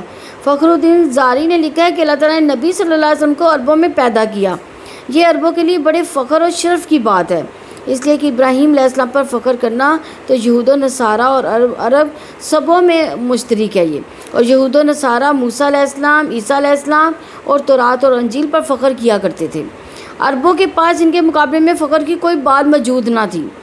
جب اللہ نے نبی کریم صلی اللہ علیہ وآلہ وسلم کو مبعوث کیا، ان پر قرآن نازل فرمایا، تو عربوں کے لیے بڑے شرف کی بات ہو گئی تھی، جس میں دوسری قومیں شریک نہ تھیں۔ من انفسہم، انہی میں سے، یعنی ان کی جنس ہی میں سے، بنی آدم میں سے، اور انہیں فرشتوں میں سے نہیں بنایا تھا، انسانوں میں سے نبی سے تھے۔ رسول من انفسہم، انہی میں سے ایک رسول تھے، یعنی جو شخص بھی اصلاح کا کام کرنے کے لیے اٹھے، جب لوگوں کے درمیان وہ کام کرے، ان کو اپنا نظر آئے، ان کی زبان، ان کا انداز کلام، اس کا رہن سہن، ہر چیز اجنبیت سے پاک ہو، تبھی بات سمجھ میں آتی ہے۔ وہ اپنے اور اپنے مخاطبوں کے درمیان ایسی فضا نہ بنائے جو کسی پہلو سے ایک دوسرے سے دور کرنے والی ہو، یا ایک دوسرے کے مقابلے میں فریق بنا کر کھڑا کر دے۔ اللہ تعالیٰ نے نبی صلی اللہ علیہ وسلم کے انسانوں میں سے ہونے کو اپنا احسان قرار دیا ہے۔ کیوں؟ کیونکہ نبی قوم کی زبان اور لہجے میں پیغام پہنچاتا ہے، جس کو سمجھنا ہر شخص کے لیے آسان ہو جاتا ہے۔ نبی انسان ہونے کے ناطے اپنے جیسے انسانوں سے مانوس و قریب ہوتا ہے۔ انسانوں کے لیے انسان کی پیروی کرنا بھی ممکن ہوتا ہے، کیونکہ انسان ہی اپنے جیسوں کے احساسات، جذبات اور شعور کی باریکیوں کو سمجھ سکتے ہیں۔ اگر انسان نہ نبی آتا، کوئی فرشتہ آ جاتا یا جنوں میں سے ہوتا، تو کیا ہم اس کی پیروی کر سکتے تھے؟ ہم تو کہتے ہیں کہ یہ تو فرشتہ ہے، یہ تو یہ کام کر سکتا ہے، ہم کیسے کریں؟ ہمارے لیے تو آرام سے عذر تھا، لیکن یہ اللہ تعالیٰ کا احسان ہے کہ اللہ تعالیٰ نے انسانوں میں سے ہی نبی بھیجا۔ یوں محبت، قربت، زبان اور لہجے کے ایک ہونے، انسانوں کے احساسات، جذبات کو سمجھنے کی وجہ سے نبی کا انسان ہونا اللہ تعالیٰ کا احسان عظیم ہے۔ آگے فرمائے یتلو علیہم آیاتی و یزکی و یعلمہم الکتاب والحکمہ، جو انہیں اللہ تعالیٰ کی آیات پڑھ کر سناتا، انہیں پاک کرتا، انہیں کتاب و حکمت کی تعلیم دیتا، یعنی اللہ تعالیٰ کی آیات کی تلاوت کر کے سنائے، انسانوں کی زندگیوں کو سنوارے، انہیں کتاب کی تعلیم دے، انہیں حکمت کی تعلیم دے، انہیں سری گمراہیوں سے نکالے۔ تو یہ تزکیہ کیا چیز ہے؟ تزکیہ سے مراد کیا ہے؟ کہ عقائد، اعمال و اخلاق کی اصلاح کرنا۔ تو یہ کس نے کی تھی؟ نبی صلی اللہ علیہ وسلم نے اہل عرب کی کر دی تھی۔ ابن عباس کا قول ہے کہ تزکیہ سے مراد اللہ تعالیٰ کی اطاعت اور اخلاص ہے، وَيُزَكِّيهِمْ، اور انہیں پاک کرتا ہے، ان کی انفرادی زندگیوں کو پاک کرتا ہے، ان کے دلوں، ان کے شعور کو پاک کیا، ان کے گھرانوں کو پاک کر دیا، ان کے تعلقات کو پاک کیا، صلہ رحمی کے تعلقات کو کاٹنے سے، ناجائز تعلقات رکھنے سے، ان کے معاشروں کو فحاشی اور بہتان طرازی سے پاک کر دیا، ان کے ارادوں کو پاک کر دیا، ان کو شرک اور بت پرستی کی گندگیوں سے نکالا، ان کو توہمات سے پاک کر دیا، ان کو غلط رسم و رواج سے پاک کر دیا، ان کو جاہلیت کی زندگی کی تمام گندگیوں سے پاک کر دیا، دوسری قوموں کی نکالی سے پاک کیا، غیر قوموں کی غلامی سے پاک کیا، بے قیمت اور گھٹیا سرگرمیوں سے پاک کیا، بے مقصدیت سے پاک کر دیا، کیونکہ ان کے پاس زندگی کا پیغام نہ تھا، انسانیت کی بھلائی کا کوئی منصوبہ نہ تھا، اس دنیا میں اس کے پاس انسانوں کی بھلائی کا کوئی بلند پروگرام نہیں تھا سوائے لڑائی جھگڑے کے، اور ان کی کوئی خاص جو تھی خاندانی زندگی بھی نہیں تھی۔ تو اللہ تعالیٰ نے اپنے نبی کے ذریعے ان کو رہن سہن کا ایک شعور عطا فرما دیا۔ وَيُعَلِّمُهُمُ الْكِتَابَ وَالْحِکْمَةَ، اور انہیں کتاب و حکمت کی تعلیم دی، اس سے مراد کہ قرآن کی تعلیم دی، حکمت سے مراد سنت کی تعلیم دی، کتاب سے مراد قرآن پاک اور حکمت سے مراد سنت۔ وہ انہیں قرآن و سنت کی تعلیم دے گا، پھر ان سے علماء اور حکماء، قائدین علوم، معارف کے استاد ہوں گے، اور اس رسول سے پہلے وہ گمراہ تھے، اس سے پہلے وہ امی امت تھے، تو نور اسلام، تعلیم قرآن اور معرفت حیات سے وہ بہترین امت بن گئے۔ اللہ تعالیٰ اپنی طرف بلانے والے لوگوں کی اس صلاحیت کو بیدار کرے گا کہ وہ اللہ تعالیٰ کی نشانی کو پڑھنے لگیں، اپنی ذات میں بھی، اس کائنات میں بھی غور و فکر کرنا سکھانے کے لیے قرآن حکیم کی آیات پڑھ کر سنائی جائیں گی۔ تو انفرادی ملاقاتوں کے ذریعے انسانوں کو برائی سے پاک کرنے کی کوشش کی جائے گی، یہ مقصد گفتگو اور صحبت کے ذریعے حاصل ہوتا ہے۔ اکٹھے بیٹھ کے تفصیل کے ساتھ گفتگو بھی کی جا سکتی ہے، جیسے ہم لوگ اکٹھے بیٹھ کے قرآن کا مطالعہ کرتے ہیں، آپس میں گفتگو کرتے ہیں۔ اگر آپ کو بھی کوئی چیز سمجھ نہ آئے، آپ بعد میں مجھ سے اس کے بارے میں سوال بھی کر سکتی ہیں، تو یہی اس کا مقصد ہے پڑھائی کا۔ تو اکٹھے بیٹھ کے تفصیل کے ساتھ گفتگو کی جائے، ساتھ رہتے ہوئے حکمت کے ساتھ خامیوں کی نشاندہی کی جائے، اور ان سے نجات پانے کے طریقے سکھائے جائے، اپنے عمل سے نمونہ پیش کیا جائے۔ زندگی کو شریعت کے احکامات کے مطابق گزارنا سکھانے کے لیے اللہ تعالیٰ کی کتاب کی باقاعدہ تعلیم دی جائے، دین کے گہرے راز اور چھپی ہوئی حقیقتوں کو نمایاں کیا جائے، سری گمراہی اور جاہلیت کے کاموں سے نکالا جائے۔ وَإِن كَانُوا مِن قَبْلُ لَفِي ضَلَالٍ مُبِينٍ، حالانکہ بلا شبہ اس سے پہلے وہ یقیناً کھلی گمراہی میں تھے۔ عرب کن گمراہیوں میں مبتلا تھے؟ لڑائی جھگڑوں میں، کیا؟ ہاں جی، وہ صدیوں چلتی رہتی تھی۔ اس کے علاوہ ہاں، یعنی بت پرستی میں مبتلا تھے، ان کا کوئی خاص وہ نہیں تھا، یعنی اگر خانہ کعبہ میں بھی عبادت کرتے تھے تو اصل میں وہ بتوں کی ہی کرتے تھے، اور یعنی شادیوں کا بھی کوئی وہ خاص وہ نہیں تھا، یعنی ایک عورت کے ساتھ کئی مرد جو تھے وہ رہ سکتے تھے، یعنی ان کے کوئی خاص نظام نہیں تھا ان میں، اور ایون کہ باپ اپنی ماں سے بھی شادی کر جاتا تھا، یعنی اتنی خرابیاں تھیں۔ تو یہ اسلام نے ہی آ کر ان کو ان گمراہیوں سے نکالا، تو اس لیے فرمایا وَإِن كَانُوا مِن قَبْلُ لَفِي ضَلَالٍ مُبِينٍ، حالانکہ بلا شبہ اس سے پہلے وہ یقیناً کھلی گمراہی میں تھے۔ تو یعنی کھلی گمراہی سے مراد بت پرستی، شرک میں مبتلا تھے، حرام اور گندی چیزوں کا کھانا، یعنی شراب وغیرہ پینا، یہ بھی ان میں تھا، جوا کھیلنا ان کے لیے عام تھا، کسی کا حق مارنا عام تھا، اور یہودی جو تھے وہ تو حق مارنا اپنا حق سمجھتے تھے، وہ عرب والوں کو کچھ بھی نہیں سمجھتے تھے. وہ کہتے تھے کہ یہ جو عرب والے ہیں ان کے پاس تو کوئی نبی نہیں آیا, ان کے پاس کوئی کتاب نہیں آئی, اس لیے یہ جو ہے ہم سے نیچے طبقہ رکھتے ہیں.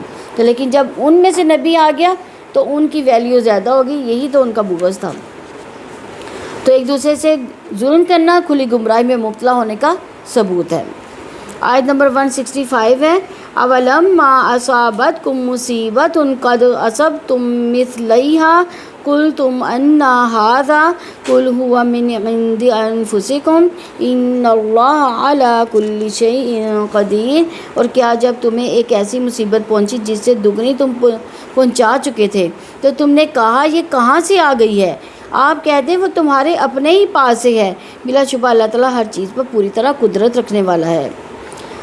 ابن ابی حاتم نے حضرت عمر فاروق رضی اللہ عنہ سے روایت نقل کی ہے کہ انہوں نے فرمایا کہ بدر کے قیدیوں کو فدیہ لے کر جو چھوڑ دیا گیا تھا اس کی گرفت احد میں ہوئی کہ 70 صحابہ کرام شہید ہوئے. رسول اکرم صلی اللہ علیہ وسلم کے سامنے کے دندان مبارک شہید ہوئے.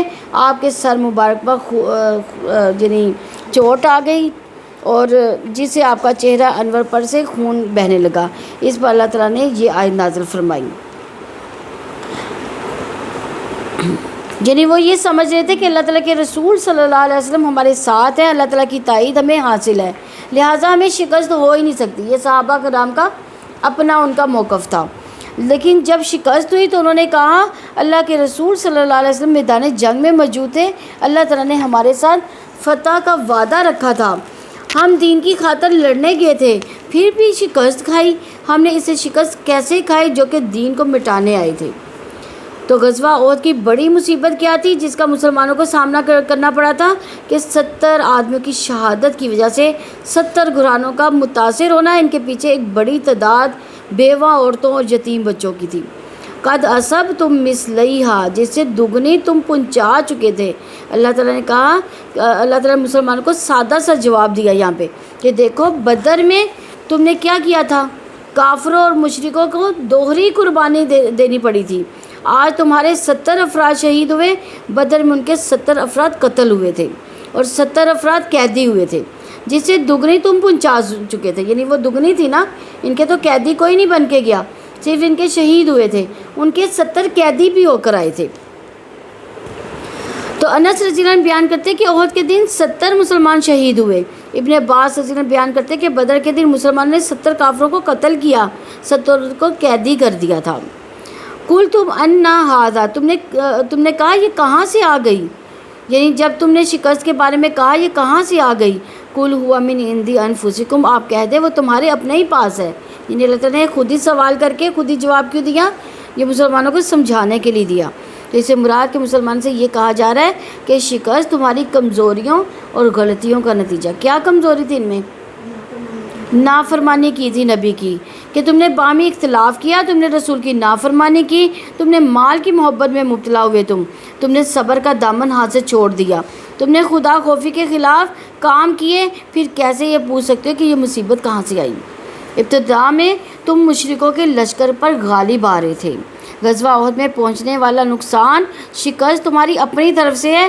تم نے رسول اللہ صلی اللہ علیہ وسلم کی حکم عدولی کی جس کی وجہ سے کافروں کے دستے کو درے سے دوبارہ حملہ کرنے کا موقع مل گیا اور میدان جنگ کا پاسا پلٹ گیا. ان اللہ علی کل شیء قدیر بلا شبہ اللہ تعالیٰ ہر چیز پر پوری طرح قدرت رکھنے والا ہے. یعنی اللہ تعالیٰ فتح دینے کی قدرت رکھتا ہے, اللہ تعالیٰ شکست دلوانے کی بھی قدرت رکھتا ہے. وہ جو چاہتا ہے فیصلہ کرتا ہے, جو چاہتا ہے کرتا ہے, اس کے فیصلوں کا کوئی پیچھا کرنے والا نہیں ہے. اللہ تعالیٰ نے فتح اور شکست پر اپنے اختیار سے احد کے میدان میں فتح کے بعد شکست سے اپنے قدیر ہونے کا شعور دلایا. وہ جو چاہے جب چاہے فیصلہ کر سکتا ہے, فیصلوں کو بدل سکتا ہے. آیت نمبر 166 ہے وَمَا أَصَابَكُمْ يَوْمَ الْتَقَى الْجَمْعَانِ فَبِإِذْنِ اللَّهِ وَلِيَعْلَمَ الْمُؤْمِنِينَ اور جو مصیبت تمہیں پہنچی جس دن دو جماعتیں آپس میں ٹکرائی تھیں تو وہ اللہ تعالیٰ کے حکم سے تھی اور تاکہ وہ مومنوں کو جان لے. یعنی احد کے نقصان سے یہ سمجھنا مطلوب تھا کہ رسول کی نافرمانی کیسے ناکام کروا سکتی ہے. اس کا مقصد یہ بھی تھا کہ مومن و منافق الگ الگ ہو جائیں. اس کی طرف اشارہ رسول اللہ صلی اللہ علیہ وسلم کو خواب میں پہلے ہی کروا دیا گیا تھا۔ ابو موسیٰ اشعری رضی اللہ عنہ بیان کرتے ہیں کہ رسول اللہ صلی اللہ علیہ وسلم نے فرمایا، میں نے خواب میں دیکھا کہ میں نے تلوار کو ہلایا تو اس کا اگلا حصہ ٹوٹ گیا۔ اس کی تعبیر اس نقصان کی صورت میں ظاہر ہوئی جو مسلمانوں کو احد میں اٹھانا پڑا۔ میں نے دوبارہ اس تلوار کو ہلایا تو وہ پہلے سے بھی زیادہ شاندار بن گئی۔ اس کی تعبیر اس طرح سامنے آئی کہ اللہ تعالیٰ نے مسلمانوں کو وقتی شکست کے بعد فتح سے نوازا اور منتشر مسلمان نئے سرے سے لڑائی کے لیے ایک جگہ جمع ہو گئے۔ اور میں نے خواب میں ایک گائے کو بھی دیکھا جو ذبح ہو رہی تھی۔ اللہ تعالیٰ کے سارے کاموں میں ہی خیر و برکت ہوتی ہے۔ گائے سے مراد وہ مسلمان تھے جو احد کی جنگ میں شہید ہو گئے۔ وَلِيَعْلَمَ الْمُؤْمِنِينَ، اور تاکہ وہ مومنوں کو جان لے، یعنی یہ اس کی حکمت کے مظہر میں کیا تھا کہ اللہ تعالیٰ مومنوں کی ایمانی قوت، کمزوری کو، صبر اور ثبات اور عدم ثبات کو اپنے علم سے ظاہر کر دے۔ پھر وہ صبر کرنے والوں، ثابت قدمی اختیار کرنے والوں کو بھی جان لے، منافقوں کو بھی جان لے جو عبداللہ بن ابی کے ساتھ راستے سے لوٹے، اور وہ 300 لوگ تھے۔ یہ 300 منافق تھے جو راستے میں سے آدھے راستے سے لوٹ گئے تھے کہ ہم کیوں مسلمانوں کے ساتھ جائیں، مسلمانوں نے ہمارا جو ہے وہ بات ہی نہیں مانی ہماری۔ آیت نمبر 167 ہے، وَلِيَعْلَمَ الَّذِينَ نَافَقُوا وَقِيلَ لَهُمْ تَعَالَوْا قَاتِلُوا فِي سَبِيلِ اللَّهِ أَوِ ادْفَعُوا قَالُوا لَوْ نَعْلَمُ قِتَالًا لَاتَّبَعْنَاكُمْ هُمْ لِلْكُفْرِ يَوْمَئِذٍ أَقْرَبُ مِنْهُمْ لِلْإِيمَانِ يَقُولُونَ بِأَفْوَاهِهِم مَّا لَيْسَ فِي قُلُوبِهِمْ وَاللَّهُ أَعْلَمُ بِمَا يَكْتُمُونَ، اور تاکہ انہیں بھی جان لے جنہوں نے منافقت کی، جن کے لیے کہا گیا آؤ اللہ تعالیٰ کی راہ میں جنگ کرو، دفاع کرو۔ انہوں نے کہا اگر ہمیں کسی جنگ کا علم ہوتا تو ہم ضرور تمہارے پیچھے آتے۔ وہ اس دن ایمان سے زیادہ کفر کے قریب تھے، وہ اپنے منہ سے وہ بات کہتے ہیں جو ان کے دلوں میں نہیں ہے، وہ اللہ تعالیٰ اس کو زیادہ جاننے والا جسے وہ چھپاتے ہیں۔ یہاں علم سے مراد وَلِيَعْلَمَ الَّذِينَ نَافَقُوا، تاکہ انہیں بھی جان لے جنہوں نے منافقت کی۔ تو یہاں پہ علم سے مراد کیا ہے؟ تمیز، اظہار، کیونکہ اللہ تعالیٰ کا علم ثابت ہے۔ تو یہاں منافقین سے مراد کون منافق ہے؟ نافقو، کون سا منافق مراد ہے؟ عبداللہ بن ابی اور اس کے ساتھی جو 300 لوگ تھے۔ وَقِيلَ لَهُمْ تَعَالَوْا قَاتِلُوا فِي سَبِيلِ اللَّهِ أَوِ ادْفَعُوا، اور جن کے لیے کہا گیا آؤ اللہ تعالیٰ کی راہ میں جنگ کرو یا دفاع کرو، یعنی منافق مسلمانوں کی دوستی کا دم بھرتے تھے جبکہ ان کے دل کس میں تھے؟ کفر میں اور نفاق سے بھرے ہوئے تھے۔ ان کا نفاق کا پردہ چاک کرنے کے لیے کہا گیا کہ آؤ اللہ کی راہ میں جنگ کرو یا دفاع کرو۔ قالوا لو نعلم قتالا لاتبعناکم، انہوں نے کہا اگر ہمیں کسی جنگ کا علم ہوتا تو ہم ضرور تمہارے پیچھے آتے۔ عبداللہ بن ابی کی طرف اشارہ ہے کہ جو مقام شوط سے اپنے 300 ساتھیوں کو لے کر پلٹ گیا، اور جب بعض مسلمانوں نے اسے سمجھانے کی کوشش کی تو اس نے جواب دیا ہمیں یقین ہے کہ آج جنگ نہیں ہوگی، اگر ہوتی تو ہم ضرور تمہارے ساتھ چلتے۔ جنگ کا علم ہونے کا کیا مطلب ہے کہ اگر آپ واقعی جنگ کے لیے چل رہے ہوتے تو ہم بھی چلتے۔ تو کیا رسول اللہ صلی اللہ علیہ وسلم اور اس کے ساتھی جنگ کے لیے نہیں نکلے تھے؟ رسول اللہ صلی اللہ علیہ وسلم ان کے ساتھی تو جنگ کے لیے نکلے تھے، مگر منافق یہ سمجھتے تھے کہ وہ سب اپنے آپ کو تباہی و ہلاکت تک کے لیے لے کے جا رہے ہیں۔ ہم للکفر یومئذ اقرب منہم للایمان، وہ اس دن ایمان سے زیادہ کفر کے قریب تھے۔ کون؟ وہ اس دن ایمان کے مقابلے میں کفر سے زیادہ قریب تھے۔ حافظ ابن کثیر رحمہ اللہ لکھتے ہیں کہ انسان کے حالات بدلتے رہتے ہیں، کبھی کوئی شخص کفر کے زیادہ قریب ہو جاتا ہے اور کبھی اسلام کے۔ واحدی رحمہ اللہ نے لکھا کہ یہ آیت دلیل ہے کہ جو آدمی اپنی زبان سے کلمہ توحید کا اقرار کرے گا اس کا کفر جانتے ہوئے بھی اسے کافر نہیں کہا جائے گا۔ یعنی اگر ہمیں پتہ چل جائے کہ یہ کفر کر رہا ہے ہم پھر بھی اس کو کافر نہیں کہہ سکتے۔ تو ہمارے تو معاشرے میں یہ عام چیز ہے، سنی اہل حدیث کو کافر کہتے ہیں، اہل حدیث سنیوں کو کافر کہتے ہیں، پھر دیوبندی اہل سنت اور ان کو کافر کہتے ہیں، شیعہ حضرات ہمیں کافر کہتے ہیں، یعنی ہر ایک فرقہ جو ہے دوسرے بندے کو کافر بنا رہا ہے۔ تو اگر کسی نے کلمہ پڑھ لیا ہے تو ہمارا کام نہیں ہے کہ ہم اس کو کفر کا فتویٰ دیں۔ یقولون بافواہہم ما لیس فی قلوبہم، وہ اپنے منہ سے وہ بات کہتے ہیں جن کے دلوں میں نہیں ہے۔ یعنی منافقوں کے بارے میں یہ واضح کیا گیا کہ ان کی قسمیں وفاداری کے وعدے سب فریب ہیں، ان کے دلوں میں کفر بھرا ہوا ہے جبکہ وہ زبان سے ایمان کے دعوے کرتے ہیں۔ واللہ عالم بما یکتمون، وہ اللہ تعالیٰ اس کو زیادہ جاننے والا ہے جسے وہ چھپاتے ہیں۔ تو اس سے مراد اللہ تعالیٰ ان کے نفاق کو جانتا ہے جس کو وہ ظاہر نہیں کرنا چاہتے لوگوں پر۔ آیت نمبر 168 ہے الذین قالوا لاخوانہم وقعدوا لو اطاعونا ما قتلوا قل فادرؤوا عن انفسکم الموت ان کنتم صادقین۔ یہ وہ لوگ ہیں جو خود بیٹھے رہے، اپنے بھائیوں کے بارے میں کہا کہ اگر وہ ہماری مانتے تو نہ مارے جاتے۔ آپ کہتے ہیں پھر موت کو اپنے آپ سے ہٹا کر دکھا دو اگر تم سچے ہو۔ ابن جریر نے کہا وہ عبداللہ بن ابی تھا جو بیٹھ رہا اپنے ساتھیوں سے کہنے لگا جو نبی کے ساتھ احد کے دن نکلے تھے، لو اطاعونا ما قتلوا، کہ وہ اگر ہمارے ساتھ ہی بیٹھے رہتے تو کبھی نہ مارے جاتے۔ الذین قالوا لاخوانہم وقعدوا لو اطاعونا ما قتلوا، یہ وہ لوگ ہیں جو خود بیٹھے رہے اپنے بھائیوں کے بارے میں کہا کہ اگر وہ ہماری مانتے تو نہ مارے جاتے۔ تو جو لوگ حق کی راہ میں جان قربان کرتے ہیں اکثر دنیا والے یہ بات افسوس سے کہتے ہیں کہ خواہ مخواہ اپنا آپ گنوا بیٹھے، اگر جہاد کے لیے نہ جاتے تو نہ مارے جاتے۔ یہ ندانی کی بات ہے، اس لیے جو لوگ اللہ تعالیٰ کی راہ میں اپنا سب کچھ قربان کر دیں وہی اللہ تعالیٰ کے انعامات کے مستحق قرار دیتے ہیں۔ اب یہ دیکھیں یہ جو ہے عقیدہ جو ہے نا عقیدہ تقدیر، یہ اس کا انکار ہے۔ جو تقدیر میں لکھا ہے وہ ہو کر رہنا ہے۔ اور ہم لوگ بھی اکثر کبھی فوتگیوں پہ جاتے کیا کہتے ہیں، یہ باہر نہ جاتا تو شاید نہ مارا جاتا، اس کا ایکسیڈنٹ نہ ہوتا، دوستوں کے ساتھ نہ نکلتا تو شاید اس کا ایکسیڈنٹ نہ ہوتا تو نہ مارا جاتا۔ جب اللہ تعالیٰ نے مرنے کا فیصلہ کیا ہے اس جگہ پہ انسان پہنچ ہی جاتا ہے۔ پھر ہم کہتے ہیں اس کی عمر ہی کتنی تھی، اللہ تعالیٰ اس کو جلدی دنیا سے لے گیا، ابھی تو اس نے کچھ بھی نہیں دیکھا تھا۔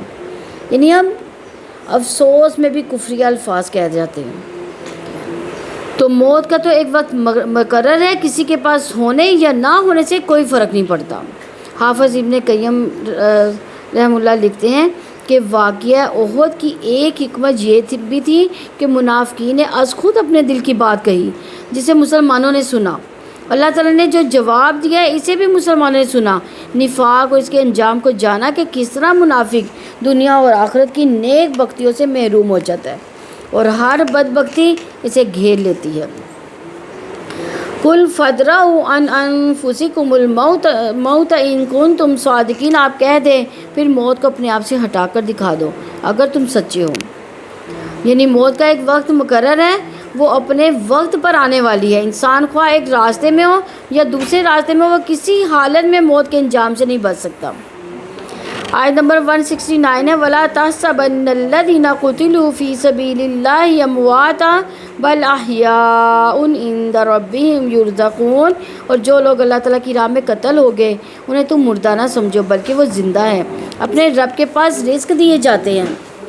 حضرت جابر بن عبداللہ رضی اللہ عنہ فرماتے ہیں رسول اللہ صلی اللہ علیہ وسلم مجھے ملے اور فرمانے لگے اے جابر رضی اللہ عنہ کیا وجہ ہے کہ میں تجھے پریشان دیکھتا ہوں؟ میں نے عرض کیا اللہ کے رسول صلی اللہ علیہ وسلم میرے والد احد کے روز شہید ہو گئے، اپنے پیچھے اہل و عیال یعنی بچیاں اور قرض چھوڑ گئے۔ آپ صلی اللہ علیہ وسلم نے فرمایا کیا میں تجھے خوشخبری نہ سناؤں کہ اللہ تعالیٰ نے کس طرح آپ کے والد سے ملاقات کی ہے؟ میں نے عرض کیا اللہ کے رسول صلی اللہ علیہ وسلم جی ہاں۔ آپ صلی اللہ علیہ وسلم نے فرمایا اللہ تعالیٰ نے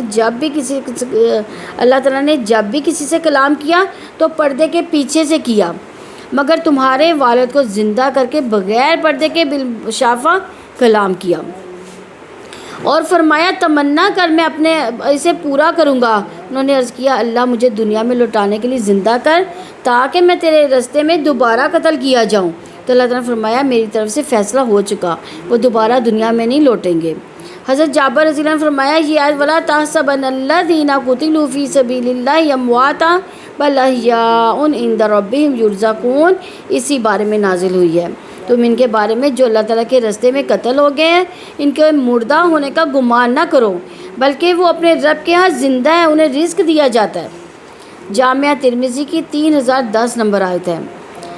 تو جو لوگ اللہ تعالیٰ کی راہ میں قتل ہو گئے انہیں تم مردہ نہ سمجھو بلکہ زندہ ہے، اس سے مراد شہید مردہ نہیں ہوتا۔ صحیح حدیث کے مطابق ان کی روحیں سبز پرندوں کی پوٹوں میں ہوتی ہیں، وہ جنت کے پھل کھا رہی ہوتی ہیں، عرش کے ساتھ معلق قندیلوں میں پناہ لیتی ہیں۔ اللہ تعالیٰ نے ان کو جو عزت دی ہے اس سے وہ خوش ہیں۔ حضرت انس بن مالک رضی اللہ عنہ روایت کرتے ہیں کہ رسول اللہ صلی اللہ علیہ وسلم نے فرمایا کوئی شخص بھی ایسا نہ ہوگا جو جنت میں داخل ہونے کے بعد دنیا میں دوبارہ آنا پسند کرے، خواہ اسے ساری دنیا کیوں نہ مل جائے سوائے شہید کے۔ اس کی تمنا یہ ہوگی کہ دنیا میں دوبارہ واپس جا کر 10 مرتبہ اور قتل ہو، کیونکہ وہ شہادت کی عزت اور اس کا رتبہ دیکھ چکا ہوتا ہے۔ حضرت عبداللہ بن مسعود رضی اللہ عنہ سے یہ آیت وَلَا تَحْسَبَنَّ الَّذِينَ قُتِلُوا فِي سَبِيلِ اللَّهِ أَمْوَاتًا کی تفسیر کے بارے میں پوچھا گیا، تم ان کے بارے میں جو اللہ کے راستے میں قتل ہو گئے مردہ ہونے کا گمان نہ کرو بلکہ وہ اپنے رب کے ہاں زندہ ہیں، ان کو رزق دیا جاتا ہے۔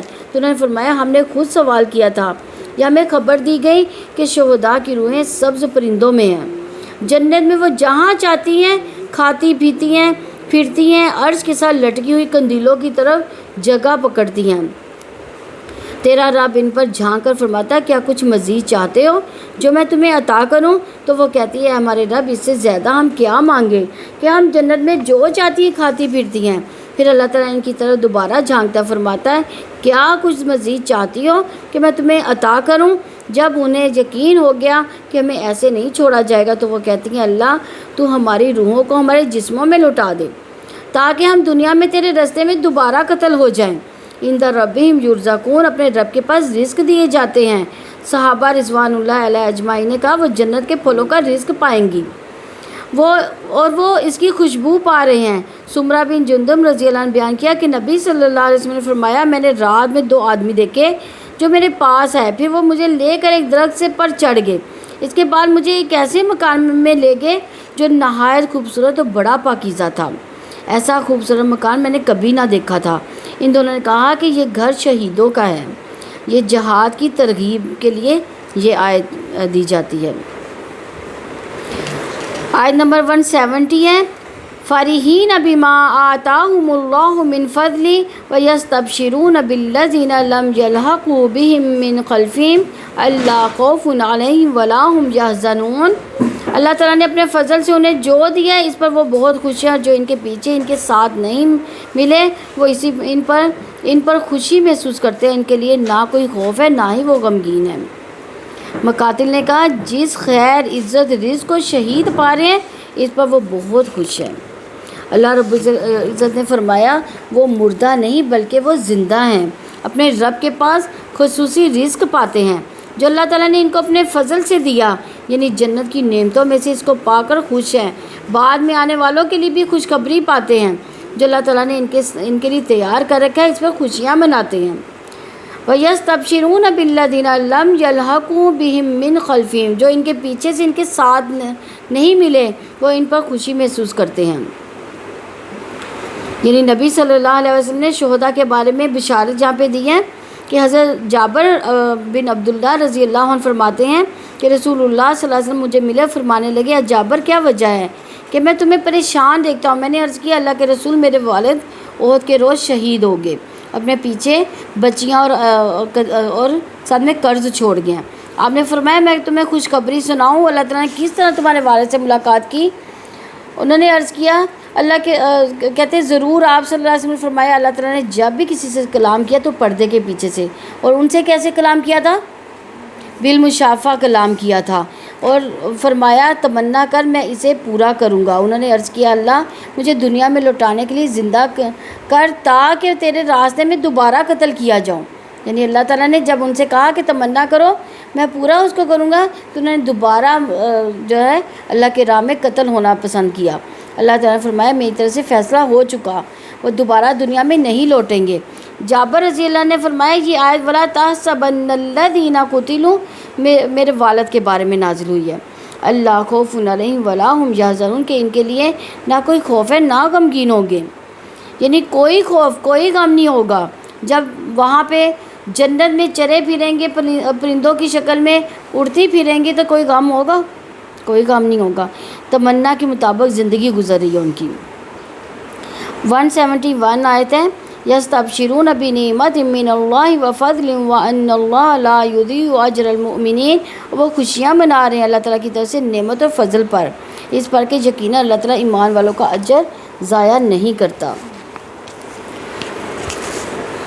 یعنی یہاں اس سے مراد کہ شہداء کے لیے اللہ تعالیٰ نے جو تیار کر رکھا ہے اس پر شہید خوشیاں مناتے ہیں۔ تو اللہ تعالیٰ نے جنت میں شہداء کی زندگی، اس کے رزق، اس کی خوشیاں منانے، ان کے لیے کسی خوف اور غم کے نہ ہونے، ان کے اللہ تعالیٰ کے فضل کی نعمتوں پر خوش ہونے سے یہ شعور دلایا کہ اللہ تعالیٰ ایمان والوں کے اجر کو ضائع نہیں کرتا۔ تفضیل سے مراد جو اللہ تعالیٰ نے انہیں فضیلت دی، نعمت سے مراد ثواب اور زائد فضل۔ یہ بھی کہا گیا کہ نعمت جنت ہے، فضل نعمت میں داخلہ ہے۔ پہلی بشارت ان کے بھائیوں کے بارے میں تھی، دوسری ان کے اپنے حالات کے بارے میں تھی۔ الحمدللہ یہ ہمارا رکوع کمپلیٹ ہوا۔ اللہ تعالیٰ ہمیں بھی اس طرح کے کام کرنے کی توفیق عطا فرمائے کہ اللہ تعالیٰ ہم سے راضی ہو جائے۔ سبحانک اللہم و بحمدک نشہد ان لا الہ الا انت نستغفرک و نتوب الیک۔